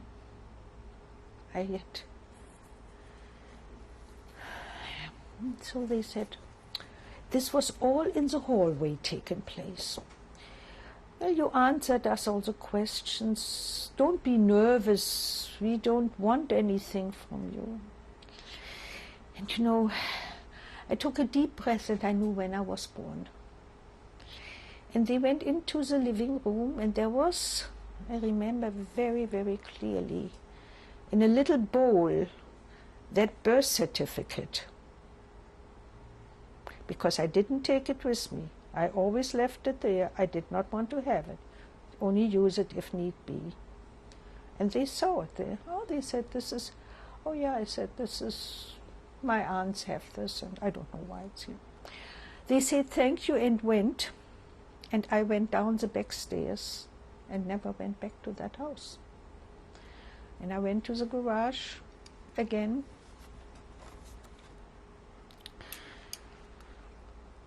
And the fellows let me sleep there again, and they said to me, Egbert knows that you are here, and he did not take very kindly to it, and he does not want us to help you further. But we know somebody who will come tonight. He is the buyer who goes to the countries to buy the cars from people, old cars, for Carnap and Frank, and he might help you. Be here in the evening. And I was there, and I met this man. His name was Gerd Sommer. And Gerd Sommer said, I introduce you to a couple. I know them very well, and their name is Campler. And you will be able to live underground with them. I do business in black market with Hugo, and I help you. And he also, they were in a rooming house. They were actually not married because Hugo had a lung disease, and under German law you could not marry when you could not produce children. So he lived with Irmgard, and Mr. Sommer saw to it that they went into an apartment which belonged to the Mr. von Carnap, because he was in the war and he could not hold this apartment. They would have moved people in, but they were eligible for an apartment. So Hugo and Irmgard and I moved into the apartment. Irmgard's father was also in the other rooming house and wore a big emblem, and Hugo always was fighting with him, and I later said, Hugo, why do you fight with Irmgard's father? He will denounce you. No, he is yellow, he always said. He will not denounce me, because Hugo was so anti-Nazi, like nobody could be worse than Hugo, hating the Nazis. And I went with them to the apartment in Fasanenstraße and stayed there for quite a while, on and off. And I did with Hugo black market business, meaning what Mr. Sommers brought from the country. When he brought cars, he brought meat and butter and Gold Barn and coffee, and I went with bags and brought these goods to other people. Needless to say, if I would have been caught with them, it would have been horrendous. We had big pieces of meat. We cut them in the kitchen into small portions. Enise also, Gretchen, lived in the house. Gretchen and I in the evening went and disposed of the bones somewhere in the street in disposable things. And then the air raids came and we had to go down to the bunkers, and I could not do it very often, because people would ask, who is this woman? So very often we went to the official bunkers, air raid shelters, Irmgard, Gretchen and I, or whoever. And that went on for quite a while. But in order to relieve a little bit the pressure on the camp players, I went also again to the country outside of Berlin to get a little room for myself. And I went there occasionally, and there were small people. I let them know through the owner of this little room that I had up under the roof that I can do sewing, and I went to people and sewed a little bit, made alterations, and they gave me meals because I had to eat through the whole time. This was the worst, because I had to fight for my food, to get food, and people, the camp players helped, and we shared. What, during this time that you were in hiding, what was the hunger like? What was the hunger like? Very badly, because at times I had very little to eat. Later on, after Mr. Sommer and the camp players came into the picture, it was better. Before I was very, very hungry very often, because I had very little. The people had very little, and even if they shared with me, it was very little.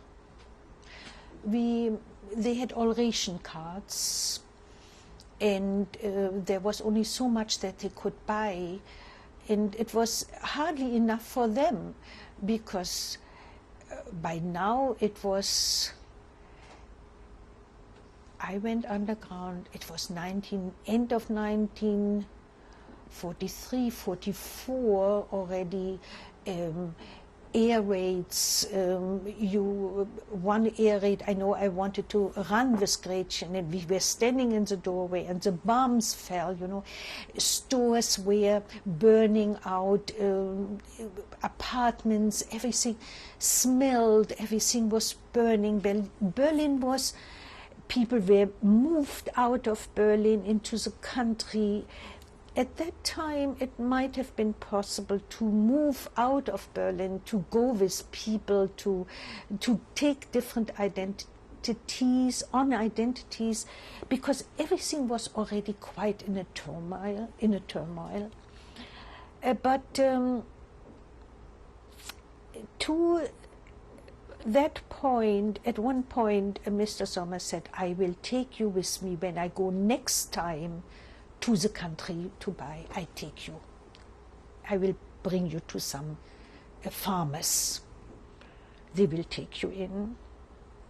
But before that happened, we had an air raid, and I was with Irmgard and her brother-in-law, Mr. Kampleer's brother, and Gretchen in a bunker, a raid shelter in Berlin, am Zoologischen Garten, you know, the park where they had the animals. They had that was not far from us. And when we came out of the bunker, we had all a little bit something over our arm, like a little valise or something that we always took along. We were stopped on the street and asked for identifications. And even so, I used occasionally that name. I had no identification from her. This certificate, her birth certificate, I left, but I used the name, her name at that time, to the people who stopped us. They asked all of us, and they said, okay, we will go with you to the police station to identify if this is the truth.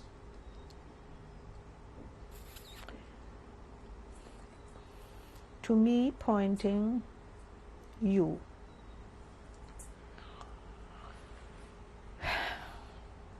The others, I guess, had enough good identification. I had none. I just told them who I am. So they took me and they let the Kampleers go. Hugo was not along. His brother was. And on the way to the police station, I said, don't bother. I am Jewish. You will not find me under this. I'm not the one. And that was on the 19th of April in 1944. How were the people who stopped you identified? How they identified How did they me? look? How did they look? What were they wearing? Civilian clothes.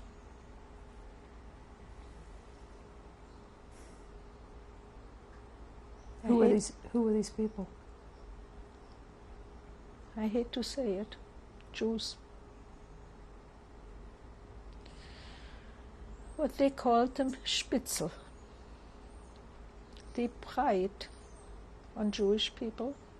They had a better eye for Jews than anybody else. Don't forget, it was 1944. Officially, there were no more Jews in Berlin, only people who were in mixed marriages or their children. There were just a few people still left from the Gemeinde to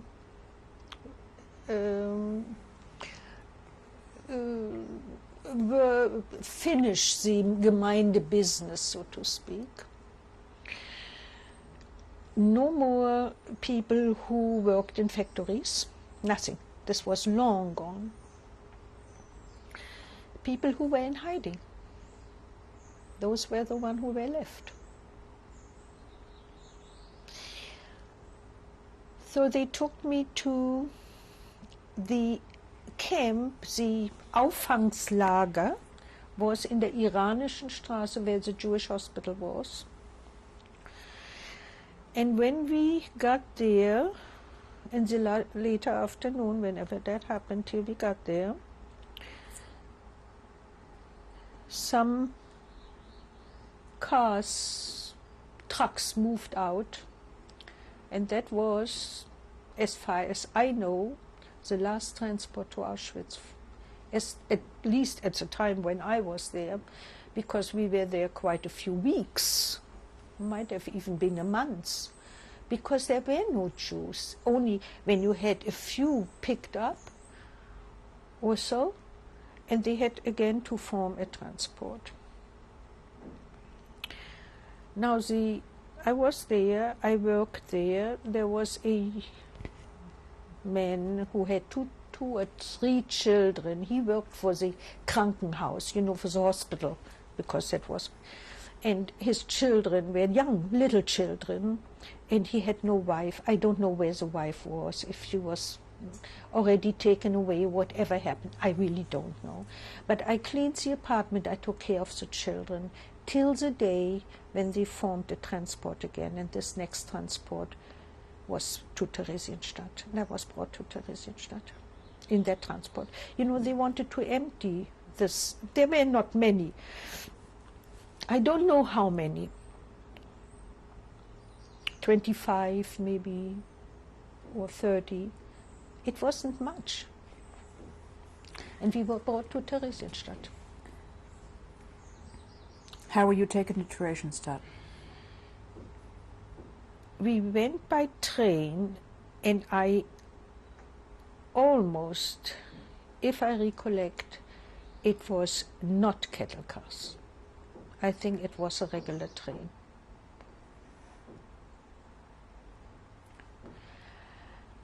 Where did the train stop? It went to Theresienstadt. We stopped somewhere near a barracks, and we went through. We were examined, but the few things which we had, you remember I said that I had a little valise with me. As a matter of fact, I would like to go back one thing, that Mrs. Campler was called at one time to be interrogated, because why she was hiding me, or so, and she said, I had no idea that she was Jewish. We knew her,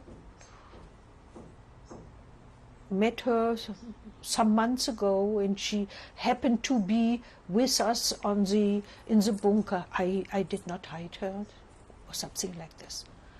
And nothing happened to them, thank God. I mean, because she just said, I don't really know her, it's... So anyway, we went through the SS, and we were brought into Theresienstadt. There was a very, very lovely young man. His last name, I only know the name we called him, Schnäpschen Brunel, who was from a mixed marriage, and I think his Gentile mother passed away or something. He was also in that transport, and we became very, very good friends. And so we were brought into a place, maybe the 25 or 30 people. The upper part of the house, the Dach, and there we stayed, on one side the men, and on the other side the women, on mattresses. And that was our first introduction to Theresienstadt. What was it like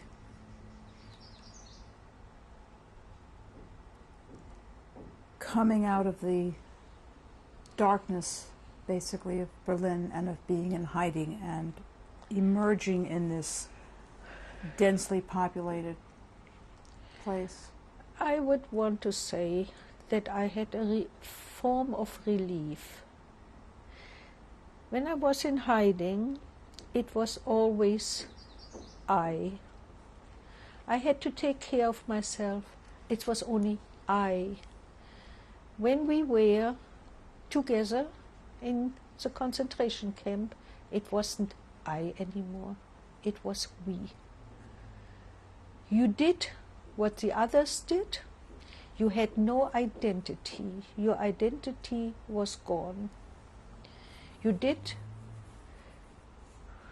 When the others went to get some food, you took your little bowl and you got the food. When it was said to you, now you do this or you do this, you did this. I did not have to fend for myself anymore. It was a relief somehow.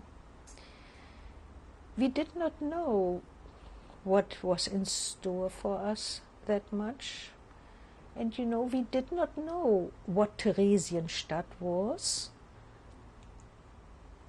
When we were there, we were told what Theresienstadt was.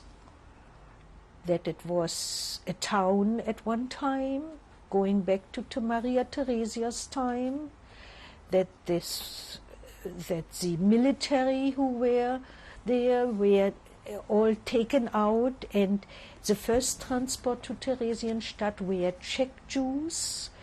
It was called AK-1 Aufbaukommando 1, Transport 1 from Prague, and 2, and I think 3.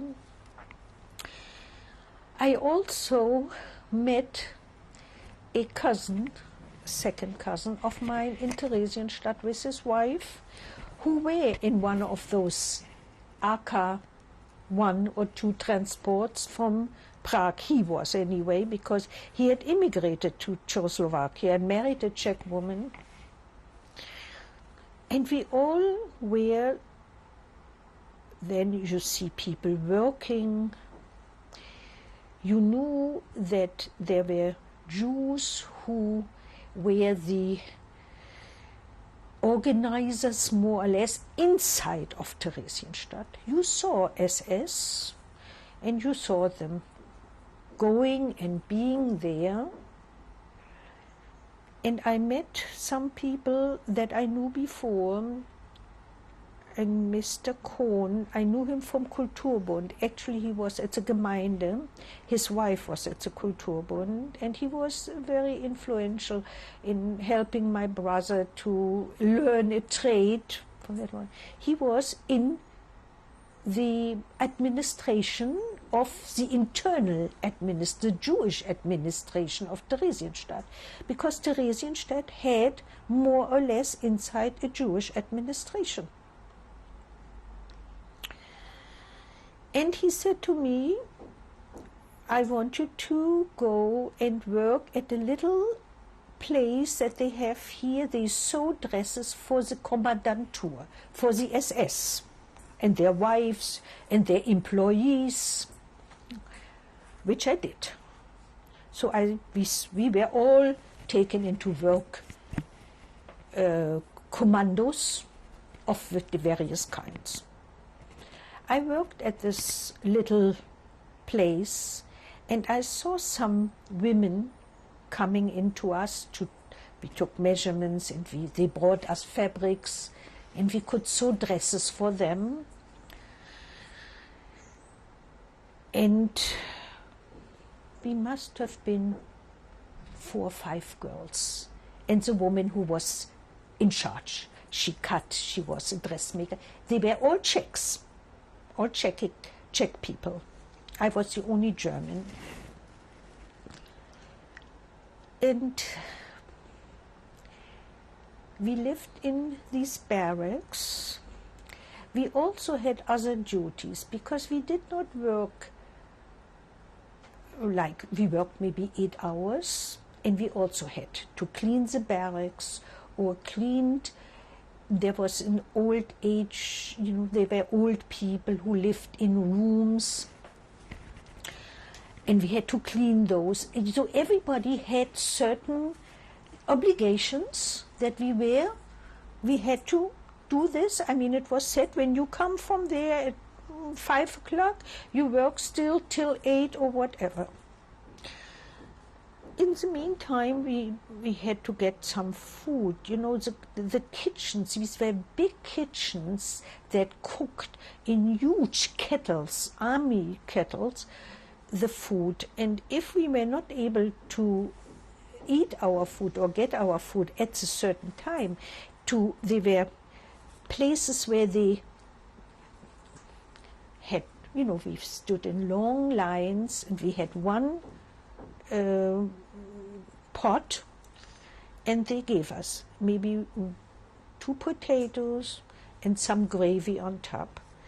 If we could not eat it, we ate it in the evening. There were little places in each of those barracks where they had a stove that old people manned those stove and heated it up for us.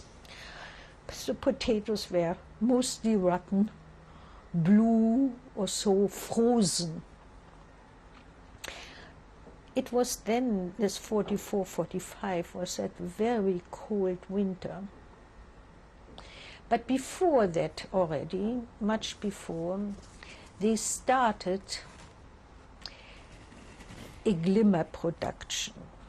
The glimmer production, glimmer is mica. And there were barracks outside of Theresienstadt. And there were hundreds of women that were taken into this production that we worked. And we worked in 2 shifts. And this, Mr. Cohn said to me, I want you to go to the Glimmer. That is much better than if you work there. And I said, oh, I like it so very much. I like to work here. It is so nice. He said, you go to work in the Glimmer. And the Jewish administration had a saying in, I mean, that hundreds and hundreds of women. So we worked in 2 shifts. We worked a day shift and a night shift. And we started very early, but we had to go outside of the camp. We marched out. I mean, we walked out. We had a little bit of a chepuska, it was called, a passing thing.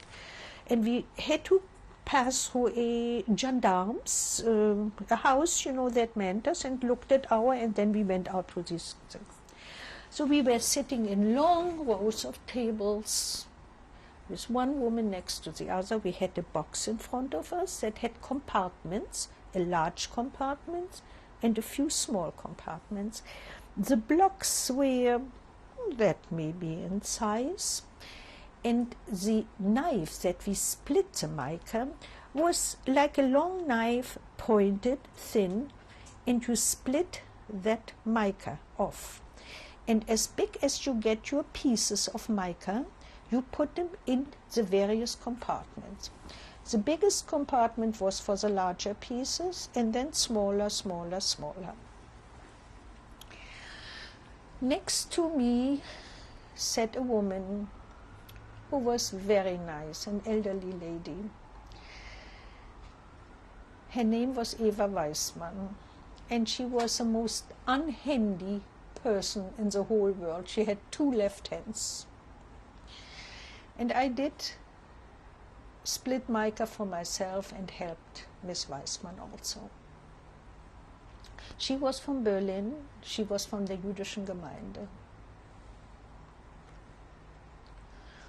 Okay. We either worked the day shift or the night shift.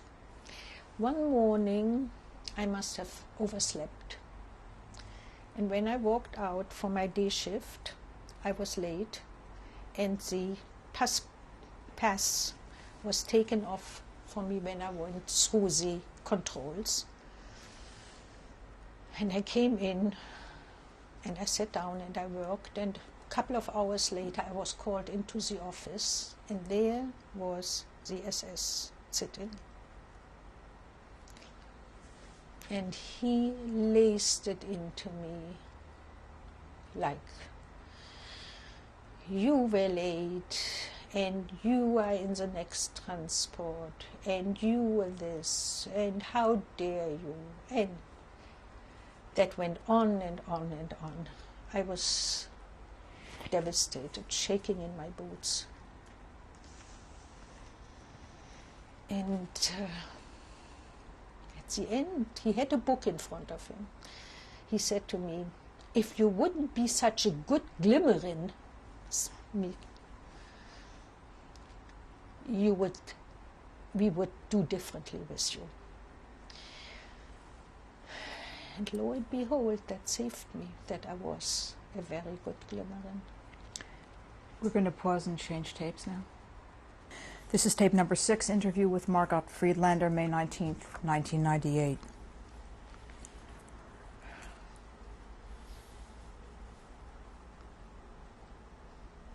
Did you know who was the commandant of Theresienstadt? I am not quite sure. I think his name was Rahm, if I recall. We saw some of the SS always on horseback because when we walked to the Glimmer barracks, there were also fields. And Jews worked in the fields.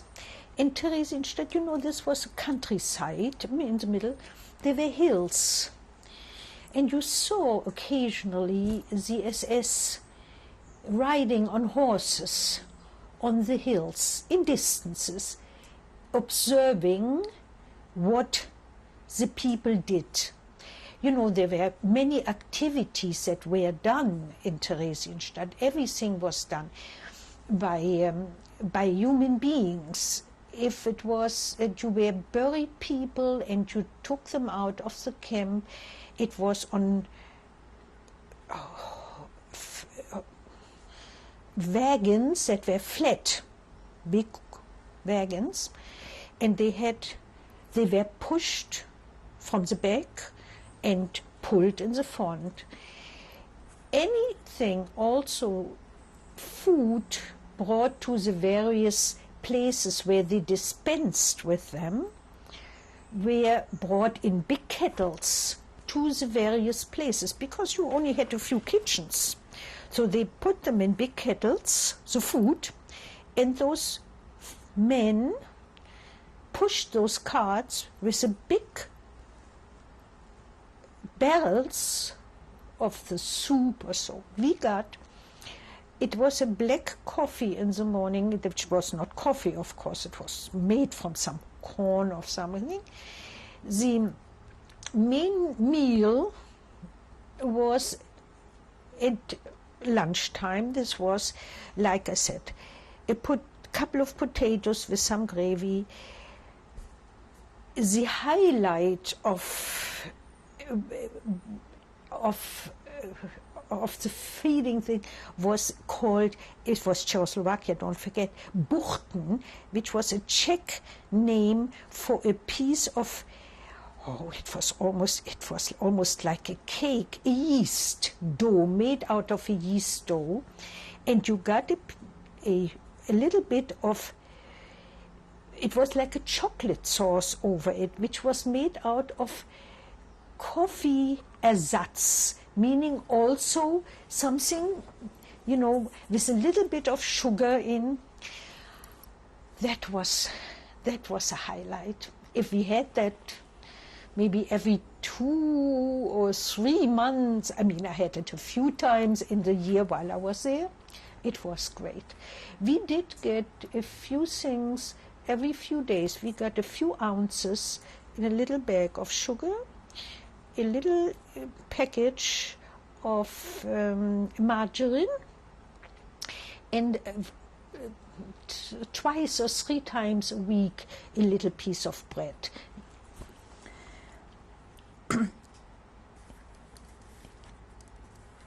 In the barrack, what were the sanitary conditions like? Terrible. Full of Ungeziefer, Wanzen, animals, you know. Terrible, because we slept on straw mattresses. It was 2 and 3 wooden beds, 3 floors high. Most of the women had 2, the men had up to 4 bunk beds, high. It was all wood. It was full of animals, full.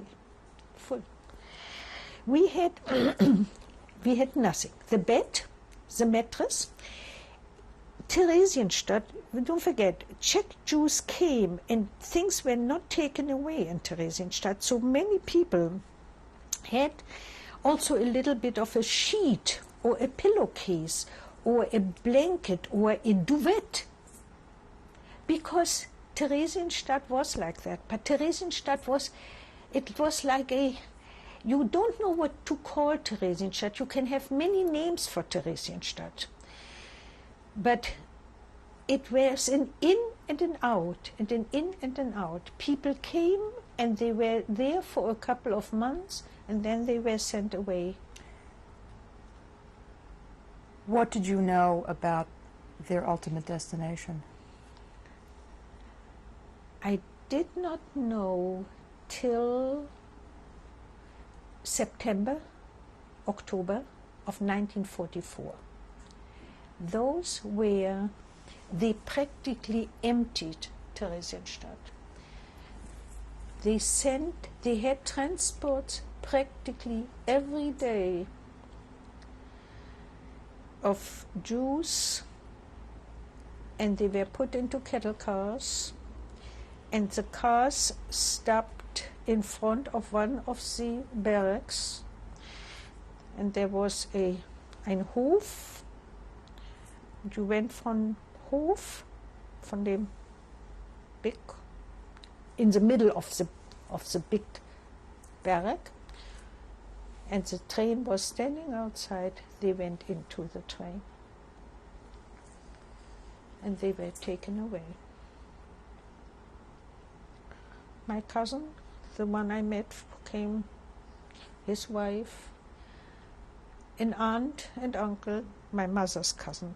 We say aunt because they came in the meantime. There came transports from Holland, from Westerbork, and so also to Theresienstadt. They were then, maybe they were there months, I don't even know, into the transport. And we worked at the Glimmer.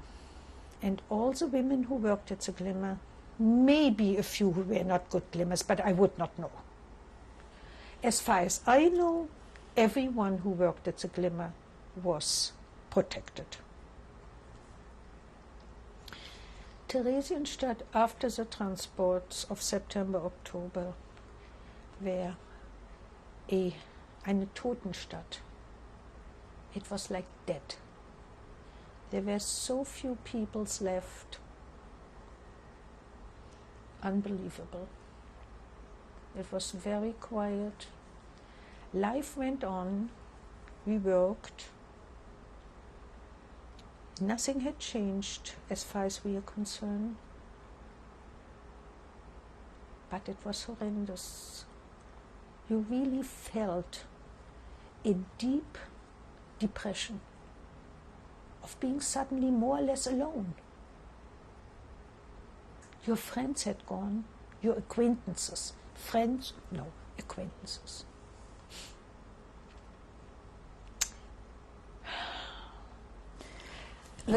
Let's go back just a little bit, if I may, in time.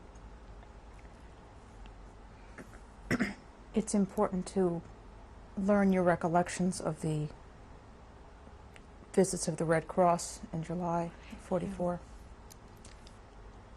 What happened? You see, Theresienstadt was, so to speak, a show camp, because they brought people from who were in Berlin or in other cities or in Czechoslovakia, well-known people. So they wanted to show off how good they were. And they let the Red Cross, the International Red Cross, come into Theresienstadt to show them around. They built a children's pavilion. I remember it was a glass house. And they painted certain rooms in a senior resident or old age home or nursing home. And they painted some corridors. And the Red Cross came, and you saw the SS going with them through the streets, showing them whatever they wanted to show them. These nice Aren't they nicely taken care of here? Isn't everything very nice and clean? And Rabbi Beck, that well-known rabbi from Berlin, was in Theresienstadt. And he was allowed to follow.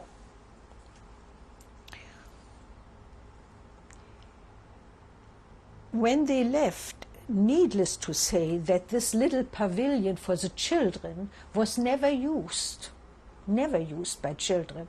It was used on that day when they showed it to them, and naturally the rooms deteriorated again, but this was maybe one room and one corridor that they showed them, and one street they made it, it was Potemkinsche Dörfer.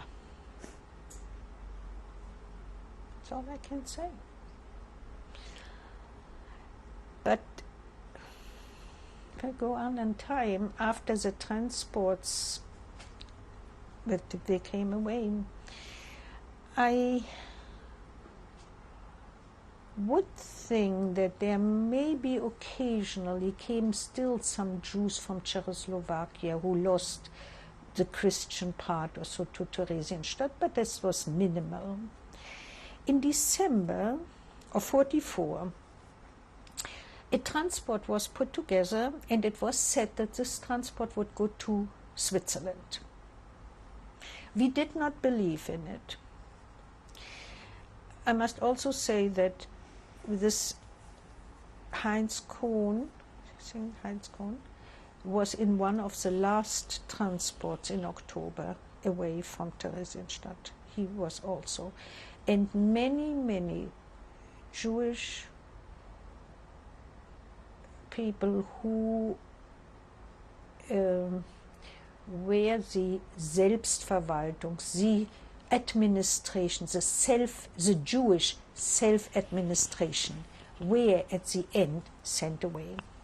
But if I may go back a little bit in time, at one time, it must have been, it was before the transport started, that we were told that if we will play theater and you will watch it. We will play the Drei-Groschen-Oper. And we were all marched out to an empty field. And there were like a wooden stage. And unfortunately, I don't know his name. One of the very wonderful actors who played in Berlin am Kulturbund, they played the Drei-Groschen-Oper. And we were sitting, the younger people, nicer looking, in the front on the grass, and lots of them, and it was filmed. And I think this film exists. I think there was a film taken. And shortly after, the transport started. And all those actors, those wonderful people, were all taken away. Were you aware of the filming of any other activities in Theresienstadt? I was not, but I understand. And apparently, also at the time when I was there already, and I do have one recollection that we had a cafe house, that they played music and that we went in there. If it was for a show, to show that there was again a commission coming or not. And I also understand that there were concerts given. I have no recollection of that.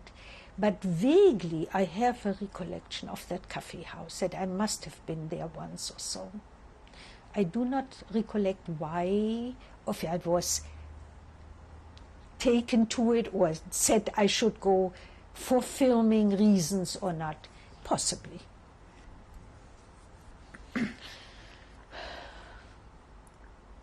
What happened in the barracks in the evening? You see, I don't even know what light we had, but I lived for a long time in one of the barracks that looked out to the road that was a regular street that went to Prague. And naturally there were always gendarmes in certain distances that meant those streets to watch, because Theresienstadt, as I said, was a city, a little town that had streets, so they had to watch. Und diese Kasernen or military barracks were on the streets, so they had to watch those.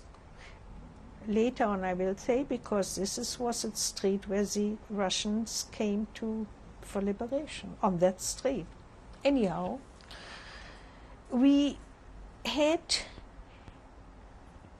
those rooms, and on each floor, maybe more because they were big, there was a washroom, metal sinks, long metal sinks, and running cold water. I understand that they had those, but in the little houses which were all around Theresienstadt, and these were individual houses, 2 floors up, they broke through to the inside of those houses to have in the center a latrine, the toilet. And in the evening, nights, when you wanted to go out, you went, when you stayed in those houses, because I also lived in one of those later on, at one time, you went to the inside and you went to the latrine. And you, of course, you left your room just the way you are, cold winter or whatever it was, and you went to the latrine. And they had not running water, they had pumps with water, where you took some water for yourself and you washed yourself in little things, or under the pump. I do understand that some of the houses had also those running waters that were brought in.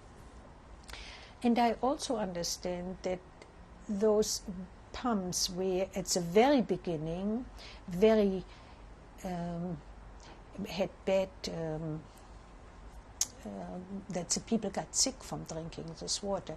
It was only when these AK1 and AK1 and 2 transports from Prague came that the people cleaned, and pipes and things were done. And also the railroad station was way outside of Theresienstadt, I understand. And my later husband told me that he worked on those railroad tracks. They put them in so that the railroad later on, as I said, went into Theresienstadt. It was not at the beginning. Theresienstadt had no railroad station. Bauschowitz, I think, was the name, if I recall it. I think that was a station. Were you ever sick? Yes. I was sick,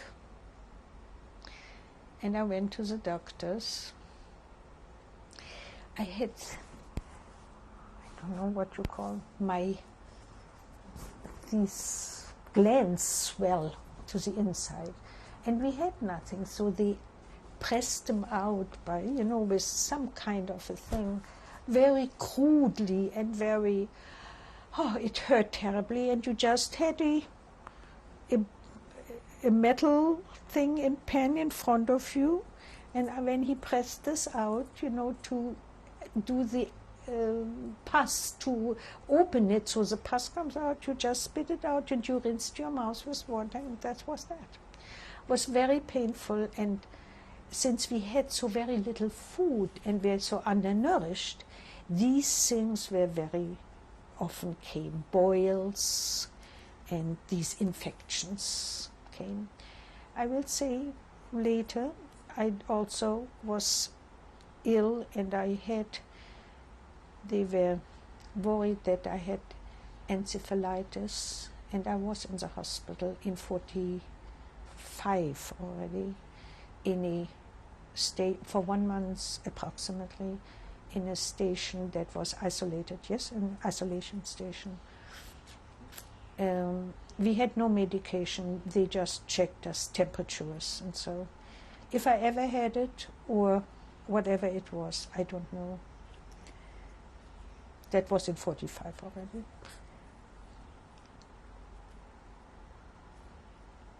Did you undergo any physical changes?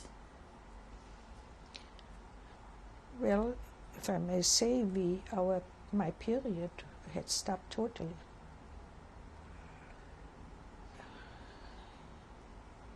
Where I had lots of trouble for many years later on. They said later that they put something into the food, but I don't know if it was so.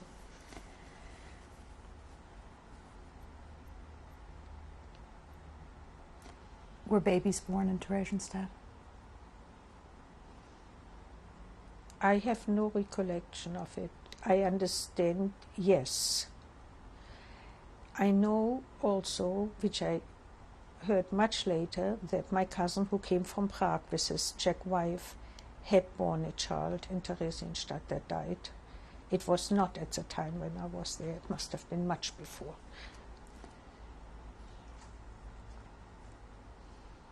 Do you recall any religious observance? Yes, we tried to know when Rosh Hashanah and Yom Kippur were. And I also understand that there were rabbis that they did, because there were prominent people, from Berlin and so, who were in Theresienstadt, and some survived. And some of them lived husband and wife together, and I understand that they tried to do a little bit.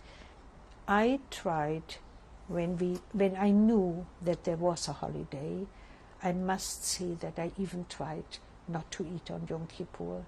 I cannot tell today anymore if it was the day or not. It probably was, because there were a lot of Jewish people who went by the sun or so, and knew when this was my only year, in 44, that I was once in Theresienstadt on Rosh Hashanah and Yom Kippur. It was not hard to fast, because we had nothing to eat anyway.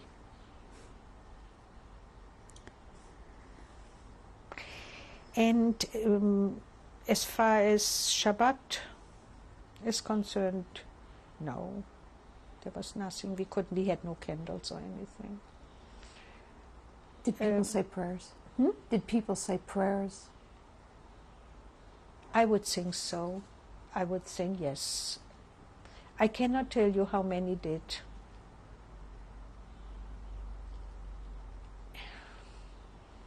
I would think that we were very much to our own. You were very private. You did not form deep friendships. You were much too involved in daily surviving. We worked so many hours. First, glimmer and cleaning, and after that, we had then later on, in the beginning,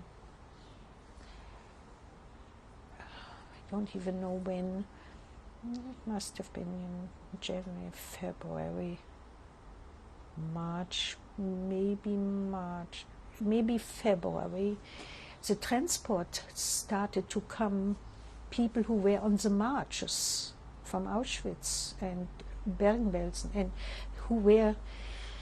and we had people marching in to Theresienstadt by foot, all in the pajamas, and we had cattle cars coming into Theresienstadt with people, and we opened the cars, and Very few had survived. They fell out. I worked at that time as a nurse assistant, helper, nurse's helper. We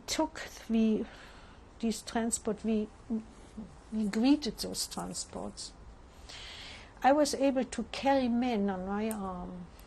The legs were that heavy, the bodies were nothing. We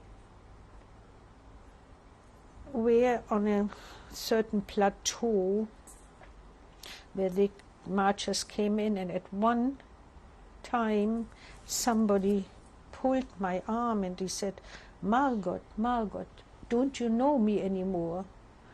I am Arnold Kirschberg. And Arnold Kirschberg was from Kulturbund, a singer. I said, I don't know. I didn't know him. Shaven, pajamas. Don't you have a little piece of bread?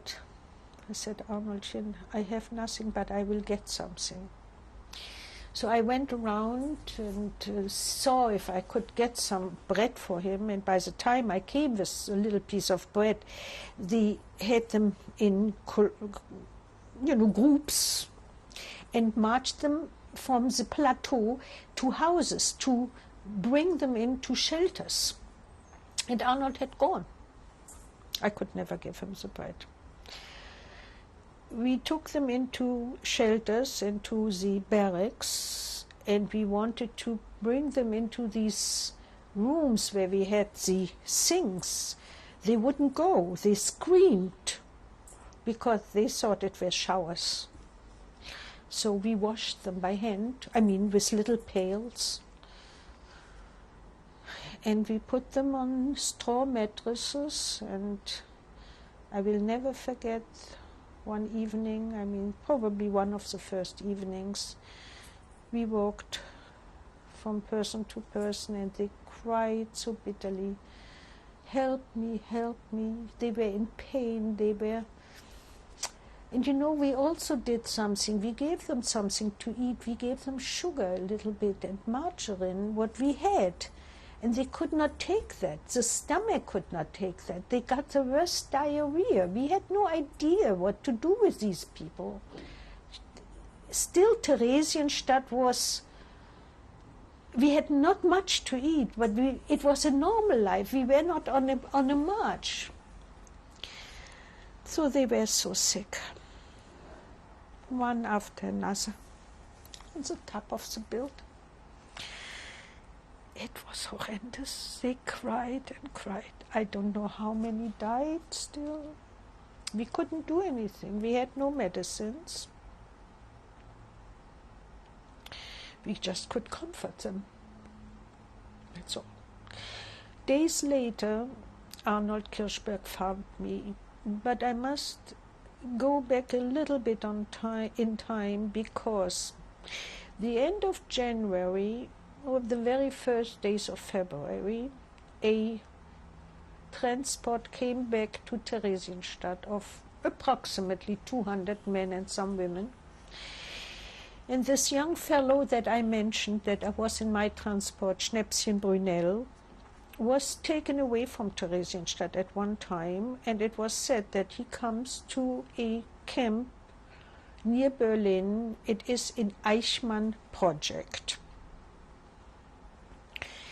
And that they have to build something. So when this transport came back, I went to the barracks where these people were housed, and I looked for Schnäpschen Brunel, and I couldn't find him, and I was told that he did not survive. But days later, I met in the barrack my later husband. He came back in that transport, and I knew him from Kulturbund, because when I was on the Kulturbund, Adolf Friedländer was on Kulturbund. He was a business manager, and he was more or less my boss. We were not friends, but we knew each other very well. And the whole group of people, you know, the Kulturbund, Pechner and Friedchen Müller and Arnold Kirchberg and Hilde Lind and Schwarz, the conductor. And we had the people who talked about it. So we were very happy to see each other, and that was the beginning. 7 interview with Margot Friedlander, May 19th, 1998.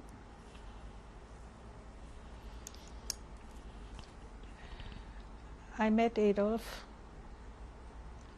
and we were happy to have so many mutual things that we could talk about it. It must have been February of 1945. And around that time, these transports started to come in, but I had a support of Adolf. Adolf had already got a job in the kitchen to cook. And he could help me very much, and also our Arnold Kirchberg, Hans Manasse, who came back at one time, later on Kurt Cohorn, slowly, because the camps they were somehow were put on march, they were liberated, they moved on, and they came back to Theresienstadt in order to see whom they could find of their families. These were people who were in Theresienstadt at one time, were on the transports to Auschwitz, and then later on came back.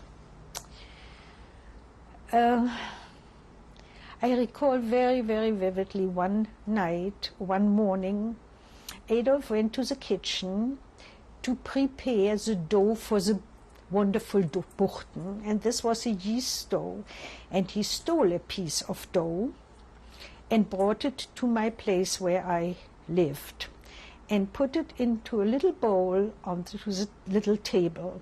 And when I woke up in the morning, that yeast dough had risen and was all over my table. And I kneaded it together, and I brought it to one of the women who manned those warming kitchens, and asked her to bake little breads, white breads, and those we brought to our friends who had by that time already typhoid and were very sick. Arnold Kirchberg, Hans Manasse, and some others. In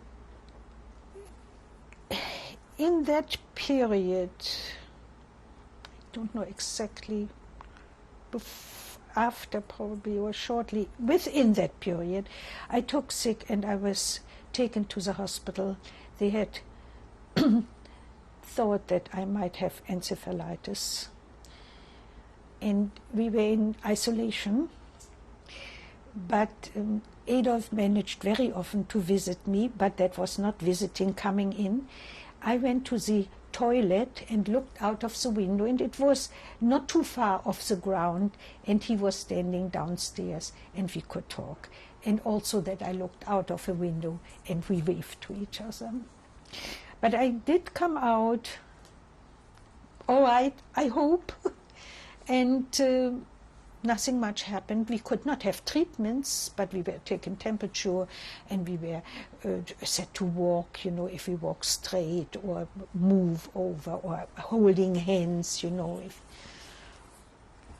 there were quite a number of girls, and one, I don't remember their names, but one made a poem for me or wrote a letter, which I have, and one made a little animal for me that I still have. And it was we were very good comrades, really wonderful together. But when I came out of that, it was already, must have been March, and it was shortly before liberation, really. We had a feeling of it would not go very long. It somehow, we had no clue, but it was, you didn't think not much could happen, or we had hopes. We had hopes. Adolf was sent away again once more. He didn't want to go, and this SS man who was in charge of it said, "Ach, Adolf, you don't have to work, you will be the foreman, just come with us, you know already the whole thing." So Piers, they did go out, they were driven out. It was to Regen in Bayern, in Bavaria, and they were supposed to build some barracks, and when they opened the train with all the parts that they took along, they realized that they had no hammers. And the SS, which were already old men, the last, people that they didn't take young ones anymore, said, "Oh, we go to the farmers and we will get a hammer or something." And the farmer said, "We have no hammers," because nobody wanted to give anything away, what they had left over. And so they made something out of wood, and they made one barrack, Adolf told me, and crooked and all, and put all the material into that barrack and closed it up and went back by the same train to Theresienstadt, which was a whole thing, was a week. I would like to say one thing. Probably it is known, the camp where Adolf was, the Vulko camp, that the 200 men were. They brought them back to Theresienstadt, which actually should have taken about 8 hours. It took many days, and they had nothing to eat, and they were going crisscross Germany because everything was bombed by that time. It was January, February. The Russians came from one side and the Americans from the other. It was horrendous. They stood in front of Berlin in their cattle cars, and it was very bad. Anyway, they did come back. And Adolf came back a week after he left. And then one day I was in my barrack and I looked out of the window a little bit, standing back, and I saw a big car moving along that street, open car, a cabriolet with a big flag over the hood draped and luggage in the back. And I said, this must be the Red Cross. And it was the Red Cross, and they liberated. That was the liberation. They came. A few weeks before, or maybe a month before, they were there and were taken through the camp, but said at that time, we do not want to be shown by the SS anymore. We want to be shown around by Rabbi Beck. And Rabbi Beck took them around Theresienstadt and showed them everything that they had not seen before, namely the streets, the rooms that were not painted, that the pavilion for the children was totally empty, never used, because he said, why are there no scratches on the wall when children play here? You have marks of fingers and dirt on the walls. Why wasn't it? So Rabbi Beck showed them around. And because they had heard all about from the transport that went in December to Switzerland, then they told them what really was going on in Theresienstadt. Then they came, Rabbi Beck showed them around. A little while later, maybe a week or so later, the SS wanted to disappear and run away. They had flatbed trucks, and onto these flatbed trucks they built like sukkahs, houses, and pushed all their Hab und Gut and all their belongings into it and left Theresienstadt. But it didn't take them very long to leave Theresienstadt and come back again, because all the streets from the east the Russians came and the west the Germans. They had no way where to go. So they came back, these trucks came back to Theresienstadt with the SS, and at one time or another I would think that they fled by foot. And that's when the International Red Cross came. There were no more Nazis in the camp. And the Red Cross put the flag up to the Kommandantur, that big flag. And that was a few days before the official liberation, before the 8th of May. It might have been the 5th.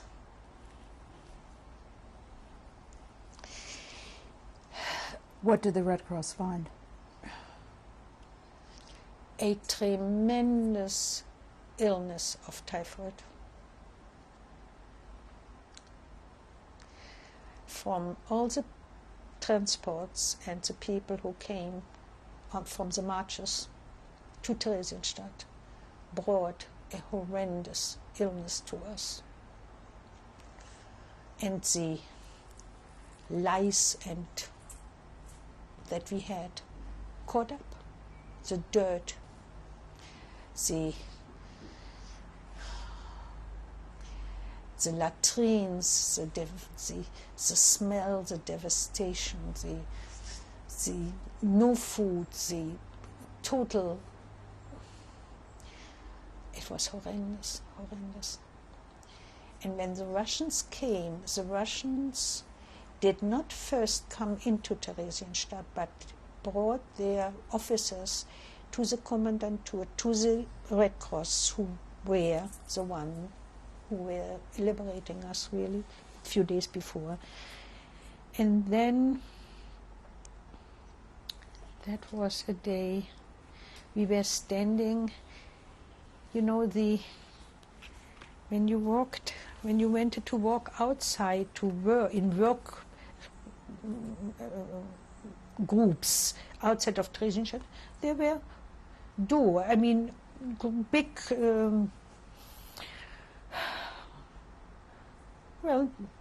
you could walk out, they closed the doors, but you could open them.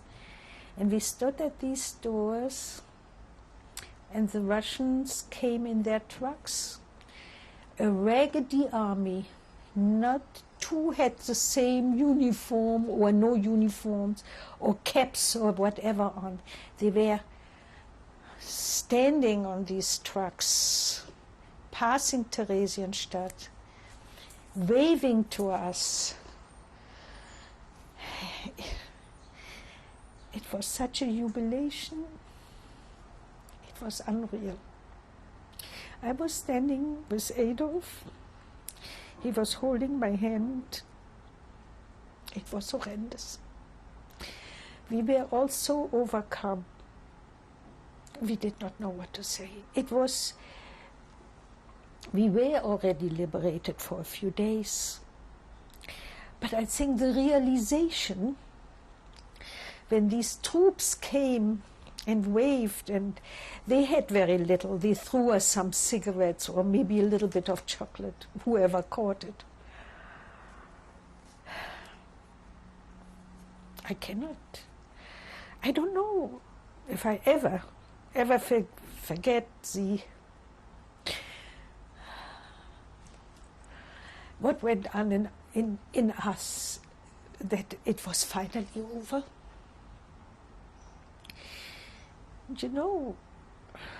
Also in the back of our mind, I think already was at that time, we are standing here, what happened to my mother, to my brother, to my father. I'm sure, I'm quite positive that at this moment that I was already thinking, I survived. What happened to them? Because we didn't know. We did not know of Auschwitz that much, except from the people who were on the transport and told us. You know who came in the pajamas? We didn't think that much could have. The feeling between euphoria of being liberated and the devastation which was going on in Theresienstadt of the people who died, partly in our arms, and partly what they told us, and the cattle cars that we opened and people fell out. It was not a pretty picture. And I also think that the realization came much, much later. I don't know what the human being, how strong a human is, and the survival, of want of survival. And when you have survived, what your reaction is. Me? Yes. He? Not.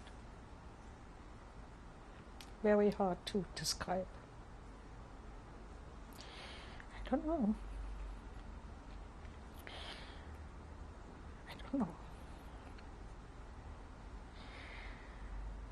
The survivor syndrome, for me,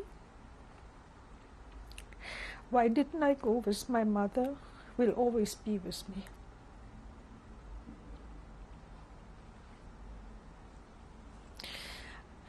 When you're young, you want to live. When you survived, you suffer.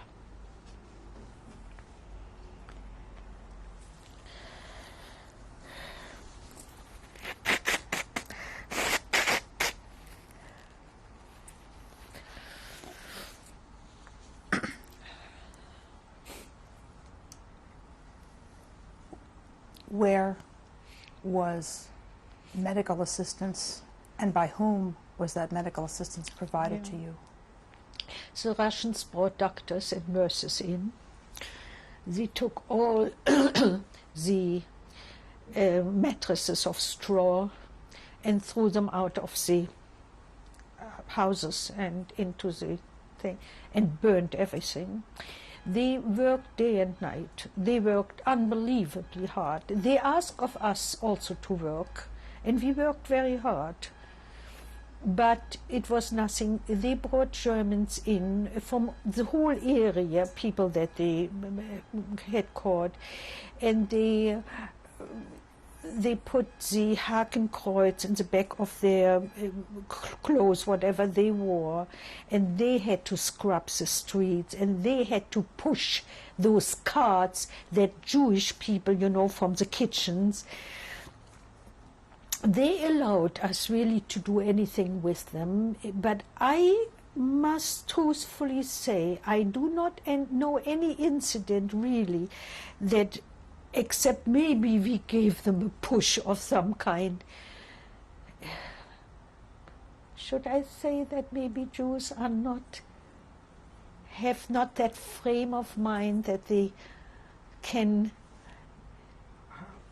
an eye for an eye, tooth for a tooth, you know, they did everything they worked now what we did. They cleaned the barracks, they cleaned everything. They brought a lot of food in, whatever they could get, the Russians, from the areas they brought in. They brought a lot of rice in. Adolf had as a child typhoid, and he was one of them who did not have to be afraid to go into the barracks to bring food into the typhoid barracks. I must say that I was not afraid to. I remember that I wore some white something and I hung it up onto my door next to my regular clothes, and then I put it on again. We were not thinking too deeply what would happen to us if we would take sick or so. We wanted to help.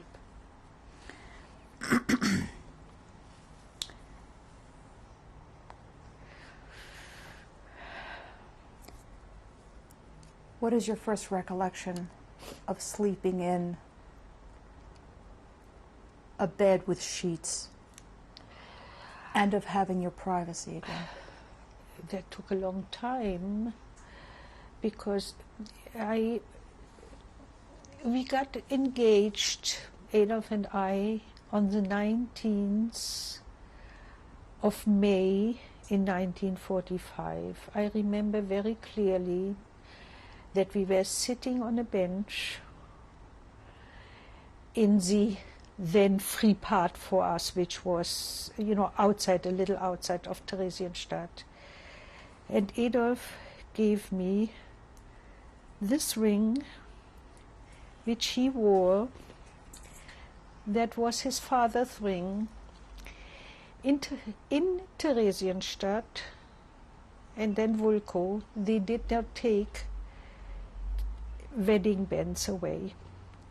So Adolf wore that wedding band of his father, and he put it on my finger. I've never taken it off ever since. That is his father's ring. How many years? His parents, I think that one can still see a little bit something inside, got married. Well, Adolf was born in 1910.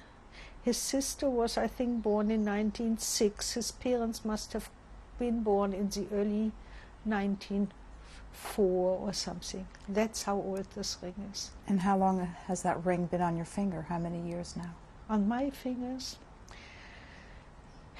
we were married 52 and a half years when Adolf passed away in December. It will this year be on the 26th of June, 53 years. We got married in Theresienstadt in a Jewish ceremony on the 26th by Rabbi Neuhaus, the last rabbi that was still in Theresienstadt before he left the next day. And 4 friends of Adolf's held the talis over us, 1 corner each. And we got our ketubah in Hebrew, which I have. And that was Theresienstadt. We left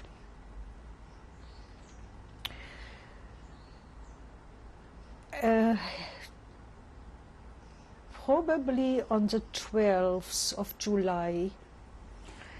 May I ask you, do you recall the names of the 4 friends? I recall 3. One was Gerhard Adler, one was Robert Wachs, who was half Jewish and was with Adolf from the first day on the transport to Theresienstadt till the last day. Since he was half Jewish, he went back to Berlin to see if his Jewish mother and sister and the Gentile father, who was taken to Auschwitz but survived, would be there.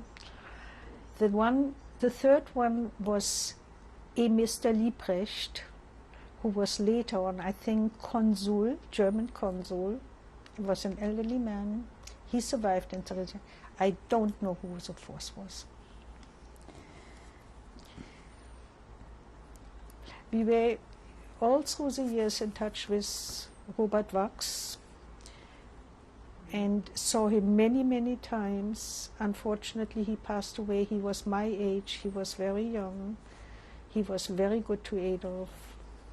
Very often working with him, said, Adolf, you do once Spatenschippe, this is that thing where you keep up the scent. You do one less and I do one more. A wonderful man. So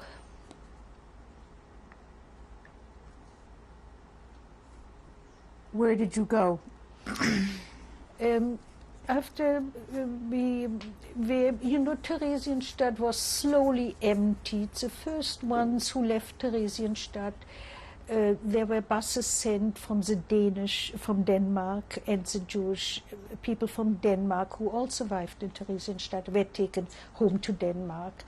The second probably were from Holland, and slowly people, the very first who really left by foot were the Czech Jews.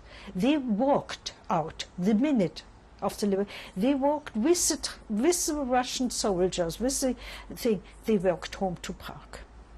And then the Danes, and then the Dutch, and slowly they organized Theresienstadt, that people who wanted to immigrate, we were told that we will go to Germany to camps, that we can wait till they will help us to immigrate to various countries where we want to go. And one day, a big transport, cattle cars, but very comfortable, was built, staffed, and we went in with mattresses and a little stove. And with us came a young man, Kurt Kohorn, who was from Czechoslovakia, came back after a tremendous ordeal. He was one of the transports, September, October, out to Auschwitz. Survived, 4 boys survived and came back. One was Louis Löwy, 4 or 6, Val Dremel, Kurt Kohorn, and I don't know all the names. And we got very friendly in Theresienstadt with Kurt Kohorn, and he came with us in that car. And we went to Pilsen by train via Prague. We were picked up in Pilsen by a military automobiles. And we were sitting on those automobiles, and they wanted to take us to a DP camp. Now this Pilsen and all this is very hilly, and the drivers were not very much used to driving hills. And we were the second bus, and the first bus crashed and fell down the embankment, and it was not bus. How do you say these big military transport? Yeah, with planks over it. Kurt Kohorn was lying on the plank and was thrown down, and our driver went up the hill a little bit in order not to hit the bus, and so Kurt Kohorn was thrown down, and the ambulances came, but Kurt Kohorn was not at all injured, but he was very bloody from the ones who were injured and was beset in that transport were on the ground. We're going to take a break and resume in a minute. Yeah. This is tape number 8, interview with Margot Friedlander, May 19th, 1998. Please continue. That night we were not taken to Winze, that DP camp, but slept in a transformer station because it was very late. But the next morning we were taken to Winze and were very upset because Winze was behind barbed wire, and it was horrendous to be free and not free behind barbed wire.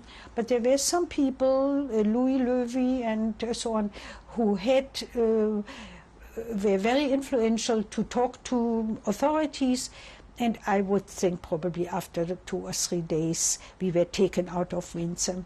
Adolf still had his birthday in Winze, where Louis Löwy made him a lovely poem, and that was that first birthday in freedom.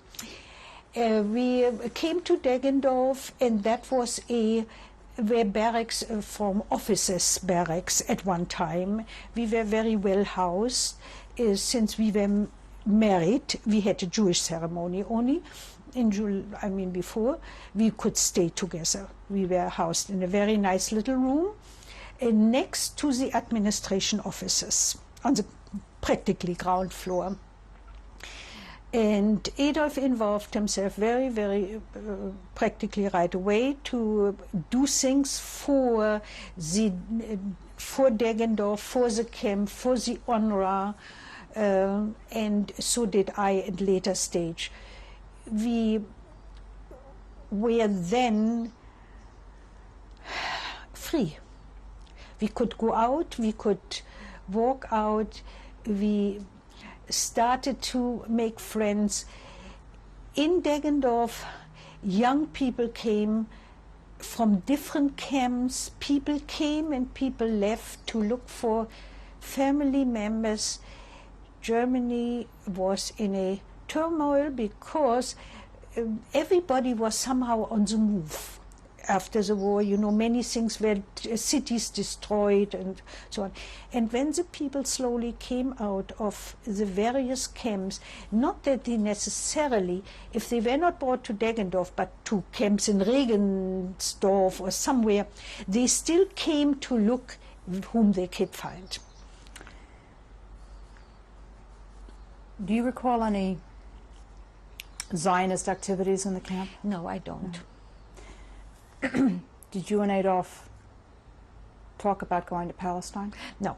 Since his sister, Adolf had a sister, she immigrated to America, Ilse, and lived in America. We already had a telegram from her in Theresienstadt that came through the administration that she found him to be alive through a newspaper that here in America, newspaper, the German Staatszeitung und Herald, printed names every single day of people that survived.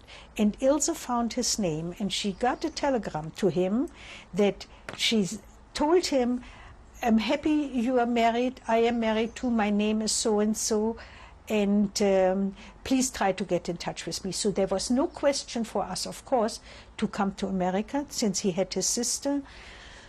I only had one aunt, my mother's sister, who later on I found out survived in Brazil, but I had no intention altogether. I don't think that I would have gone. If I would have not married Adolf, I'm not even sure if I would have gone to Brazil. I might have come to America. I had second cousins here that we were close from before. How long did you stay in Deggendorf? We stayed all together 1 year, from July to July. We both were busy with, one month we were outside, we were invited by some people we met, CIC officers, Americans, who were very, very good to us, took us into Eichstätt, that's where he was stationed. He was German. Rötter was his name, Jürgen Rötter. His father was a lawyer in Berlin in the Thälmann process, and had also was incarcerated, then was taken out, and the family, Jürgen, his mother and his brother, fled, came to America. Partly, one brother left in England, the father came out too, and he worked in Eichstätt as from the CIC. How did you travel to the United States?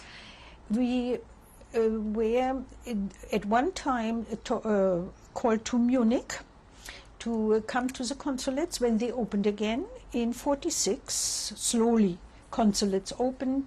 People were asked where would they like to go. It was catalogued and so on and so forth.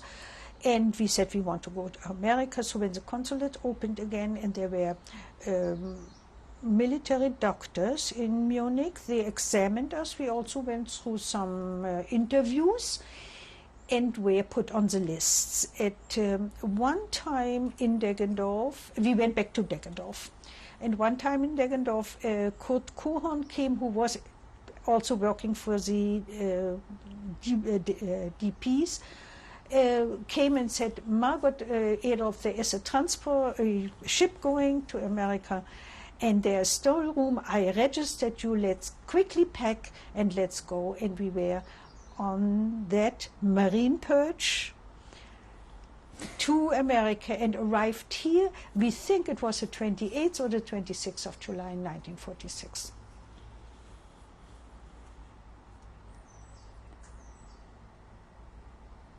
What was resettlement and readjustment in the United States like? In a way easy, because Adolf had a sister here who was comfortably married. Adolf had a lot of friends here from former years, fraternity brothers. His cousin, his very dearest cousin, Fred Greenwood, picked us up the same. He was at the pier too, but only Ilse could see us. We were taken to a hotel. Fred picked us up, took us to Ilse on an open car. It was. We got in a room very quickly. We started to work very, very soon. I started to work as a dress alteration hand in the Bronx. About 10 days after we came, Adolf, a day after, in a printing plant. Then he got another job. And 2 years after we were here, I would like to have Adolf to make his doctorate here, but he said no, because he had the job already. He found it through a little ad in the paper, the 92nd Street Y. And Adolf started in 1948, late 1948, I think October, at the 92nd Street Y as an assistant bookkeeper. And Adolf was a controller later on, not very long later, and associate executive director in charge of administration for 28 years, where he retired from the Y when he was 66, 21 years ago. I worked as a dressmaker for 20 years, or alteration hand and fitter in the dress business, and then became a travel agent. Do you recall the day that Israel became a state? Yes, it was euphoric. It was very, for all of us, even not living in Israel or not being affiliated with anything, but had a very deep feeling for, after all what happened, that this would hopefully be the answer to all of our prayers, to have a state of our own.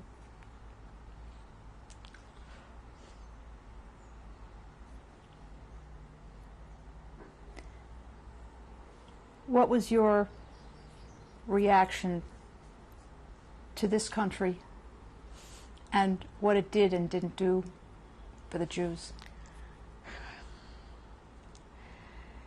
We integrated into American society, into American life fairly easily, since Adolf worked in an American surrounding.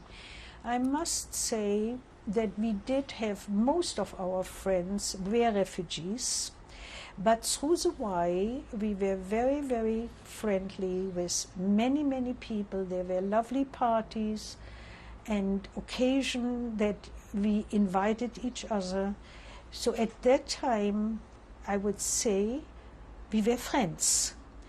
Unfortunately, these things break up, and the friends you have from past years are the friends.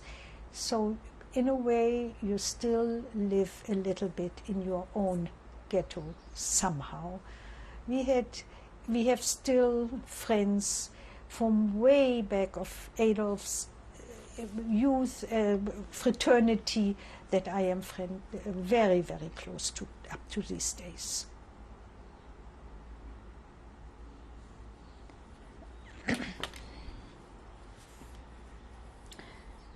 Do you receive restitution from the German government? Yes, I did, because I worked in Germany too. as a apprentice. So I have German Social Security. I have what they call Gesundheitsschaden.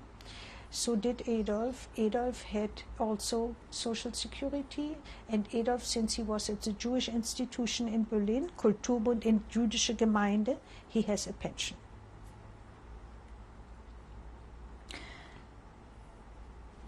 How much do you receive?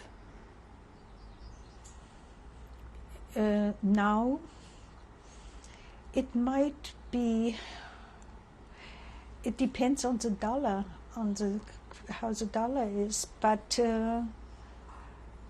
approximately $3,000 a month.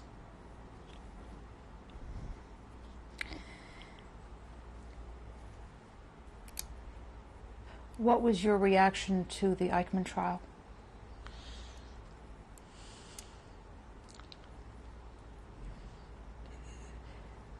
Too few were caught. And it took long. And amazing that they were able to leave, to get out and live a normal life for so many years. And that how was that possible? Outraged. Not happy. Did your experiences during the Holocaust affect your faith?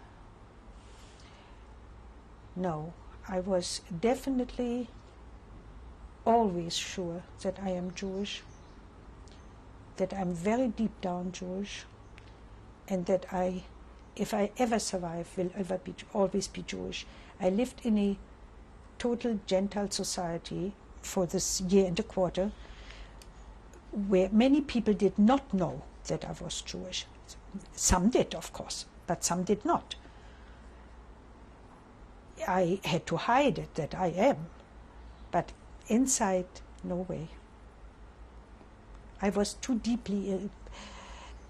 And also with whatever happened, I could have never left my faith.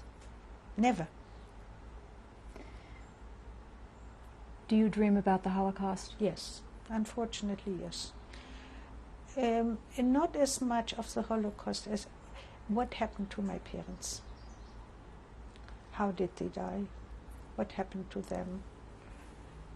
Did they suffer? My brother. So it is with me. It is with me all the time. May I ask you, what are those dreams? They're not even dreams. I would probably think that I am maybe half awake and thinking. I don't know if they are dreams. For many years here in this country, I was quite ill. I had a nervous condition, you know, and it's very, very hard to say, because this is something you, without even knowing, you have a certain, you feel bad that you survived, and then you know that you wanted it, but you feel privileged, but you feel devastated. Because I cannot understand, why did I leave my mother? Why didn't I go with her? Maybe I should have gone with her at that time. But you know, if you're young, a force tells you you want to live, you want to live. I don't know. I don't know today. It's difficult. I don't know. I cannot. I've never talked to a psychiatrist about it, so I have to work that out by myself somehow. But since I could always talk to my husband, and he had the same experience because he lost his mother in Auschwitz, we understood without talking. I had an ear I had to hold, you know. Now I don't, which is very hard for me. In closing, may I ask you to describe what it is you're wearing around your neck? This is my mother's picture.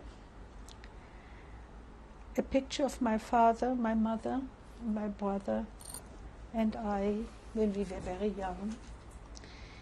And this is my mother, a picture. Inside I have a picture of Adolf. And I have a little bit of hair, tiny little things, when he was a baby, because this locket his sister had. And she gave it to him. And there was a baby picture in from him and his hair. Is there anything else that you would like to inside. say before we close the interview? Only that I miss my husband very, very much. That he was everything to me. He was 11 and a half years older. And that it was a wonderful marriage. And that he was my strong, he gave me the strength always. And now I have to do what I can to live the way he would have wanted me to go on with my life.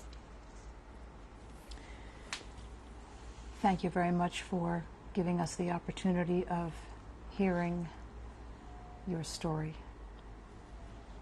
Thank you.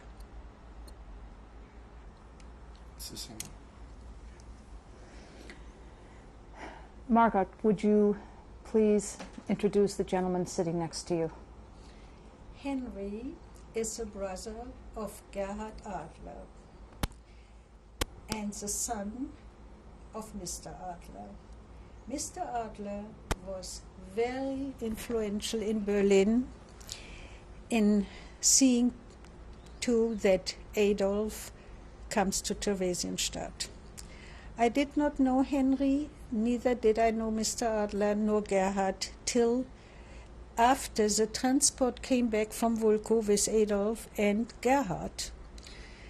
And when we got married, Gerhard Adler, Henry's brother, was our witness.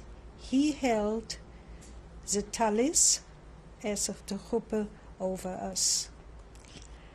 He was a dear friend of my husband, and it is, if Henry is a part of us, of hard times, of good times later on shared in Deggendorf. Even so, I did not know him very, very much. He was so much younger than I am, and I was married, and he was with the young people, and I was with the married people. But I am most touched and grateful to have found him, and most sad that I was not able to have Gerhard find him alive, to hug him, and to say thank you to him.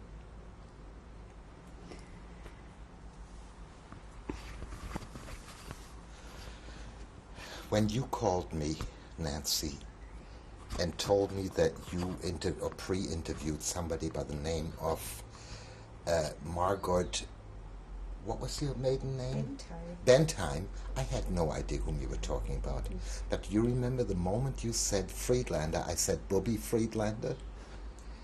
It's a relationship that certainly hasn't been intimate over the last 52 years, but prior to that, because we have such a common past in so many different ways, there was a distinct relationship, and I think all of us who are survivors don't have many people left in life, neither family nor old-time friends.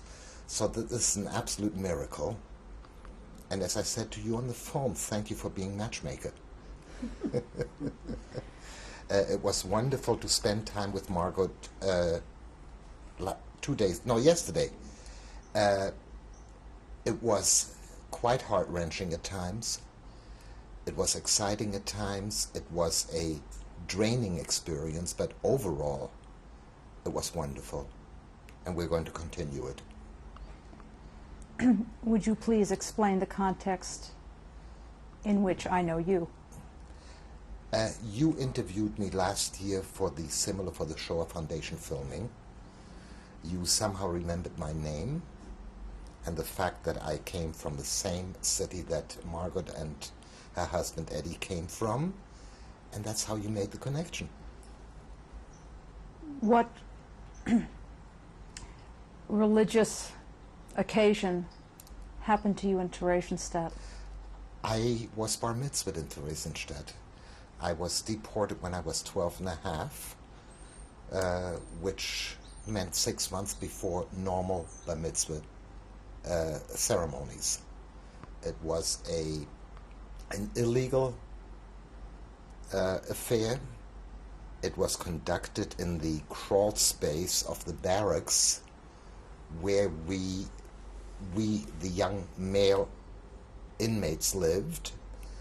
I had a Sunday school teacher who was originally from Holland who taught me whatever was necessary to learn for the affair. I remember his name. It was Van der Walde. I have no idea where he came from, nor do I know where he went. And of course there were no parents there. There was no brother there. There was no family there. There were some of my fellow inmates who participated, and under the circumstances I too got my "today I am a fountain pen" kind of present, except in my case it was 3 pieces of cubed sugar and a cupcake, which probably meant a great deal more than all the fountain pens that my children received subsequently in this country. I would like to say for clarification that it was during my pre-interview of Margot that I recalled an interview that I had had over a year ago, and the bar mitzvah of this then young man in Theresienstadt. And you, Margot, asked me if the last name of this young man was Adler. And I said yes, and you asked me then if he had an older brother named Gerhard, which I did not at the time of your pre-interview recall. And this all comes full circle that I went home and found Mr. Adler's phone number and called him, introduced myself, and then asked him the question whether he had an older brother named Gerhard. May I interject for a moment? Gerhard became Gerald in this country, Hans became Henry in this country, and this was one of the reasons we lost touch with one another. Unfortunately, we lost touch with so many people, and we also moved then into this circle again that we, for instance, that Adolf had. Eddie had, as I mentioned before, his old friends, fraternity brothers, and my family, extended family, my cousins, that we saw an awful lot. One of my cousins also married a girl that I knew before, and so on. So that is why we lost, unfortunately, touch. Very definitely.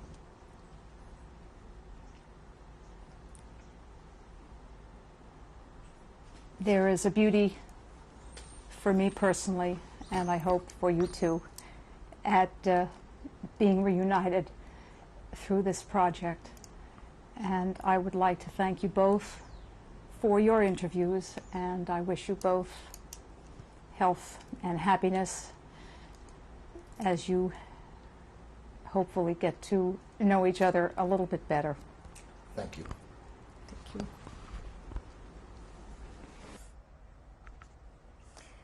This is my grandfather, Wilhelm Gross, the father of my mother, and he was on vacation, probably somewhere. It was taken, when it was taken. This is Ralph Bentheim and Margot Bentheim, my brother and myself, taken in a studio. He must have been 5 years old, 4 or 5, and I was 4 years older. This is my father, my mother, my brother, and myself. My father, Arthur Bentheim. My mother, Gussie, Auguste. I am in the front, and in front of my mother is my brother Ralph. This is a picture of a class of the Große Hamburger Straße, where my brother is in the picture. The picture, Hans Rosenthal, who survived Berlin in the underground, had that picture and sent the book to me so that I have this picture of my brother. This is a picture, the last operetta they played at the Kulturbund, the Gräfin Maritza, Countess of Maritza. I played the people. I'm in the last row on the left-hand side, the second in the left row, that is me. I played one of the people. That was the last operetta played the Kulturbund in the theater. What before year? They had to close in 1939 when the war started. That was the star that I was wearing all the time, that I was also covering up and later on took out again and wore till the end. The star that I was wearing when I went into hiding, I was hiding it. I could not, of course, wear it during my time, but somehow it survived deep in my pocket somewhere, and I kept it all the time till the end. This was the star that I had at the end, not wearing during my underground time, of course.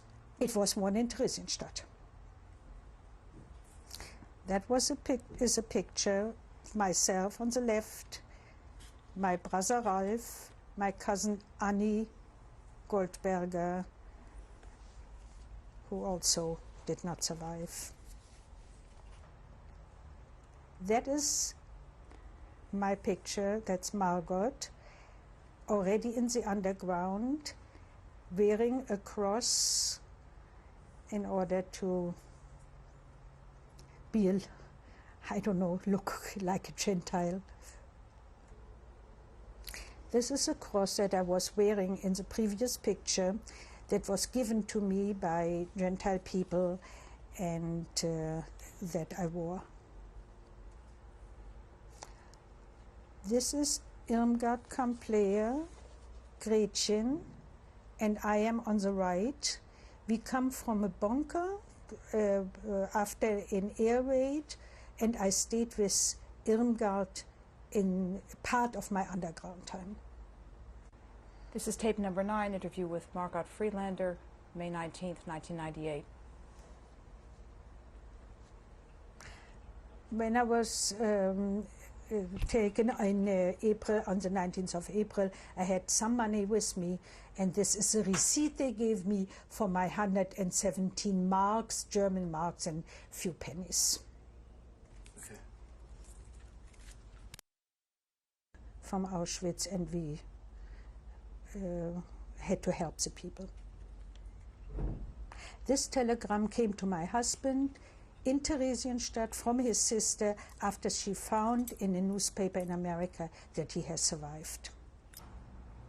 We got engaged on the 19th of May, and my husband Adolf had this made for me. That's our engagement date. What year? 1945, shortly after the liberation. We had our Jewish ceremony in Theresienstadt when we got married on the 26th of June 1945, and this is the Jewish in Hebrew written by Rabbi Neuhaus, who was the last rabbi in Theresienstadt, and he married us. He is Gerhard Adler, who was one of the 4 who held the talis as a chuppah over us and our marriage. Adolf and I played at the Weiße Rössel in Deggendorf, which we performed, and we think that Henry's mother is in the foreground. And where are you standing? I stand in the back with Adolf holding me on the right in the back. This is Adolf and I, Margot, on the marine perch on our crossing over to America. This was Adolf in a year ago, one of the last pictures that I took for him. This little animal was made for me by a girl when we were in the hospital. It's a Hohe Elbe, and I have kept it ever since. In which hospital? In Theresienstadt in March 1945.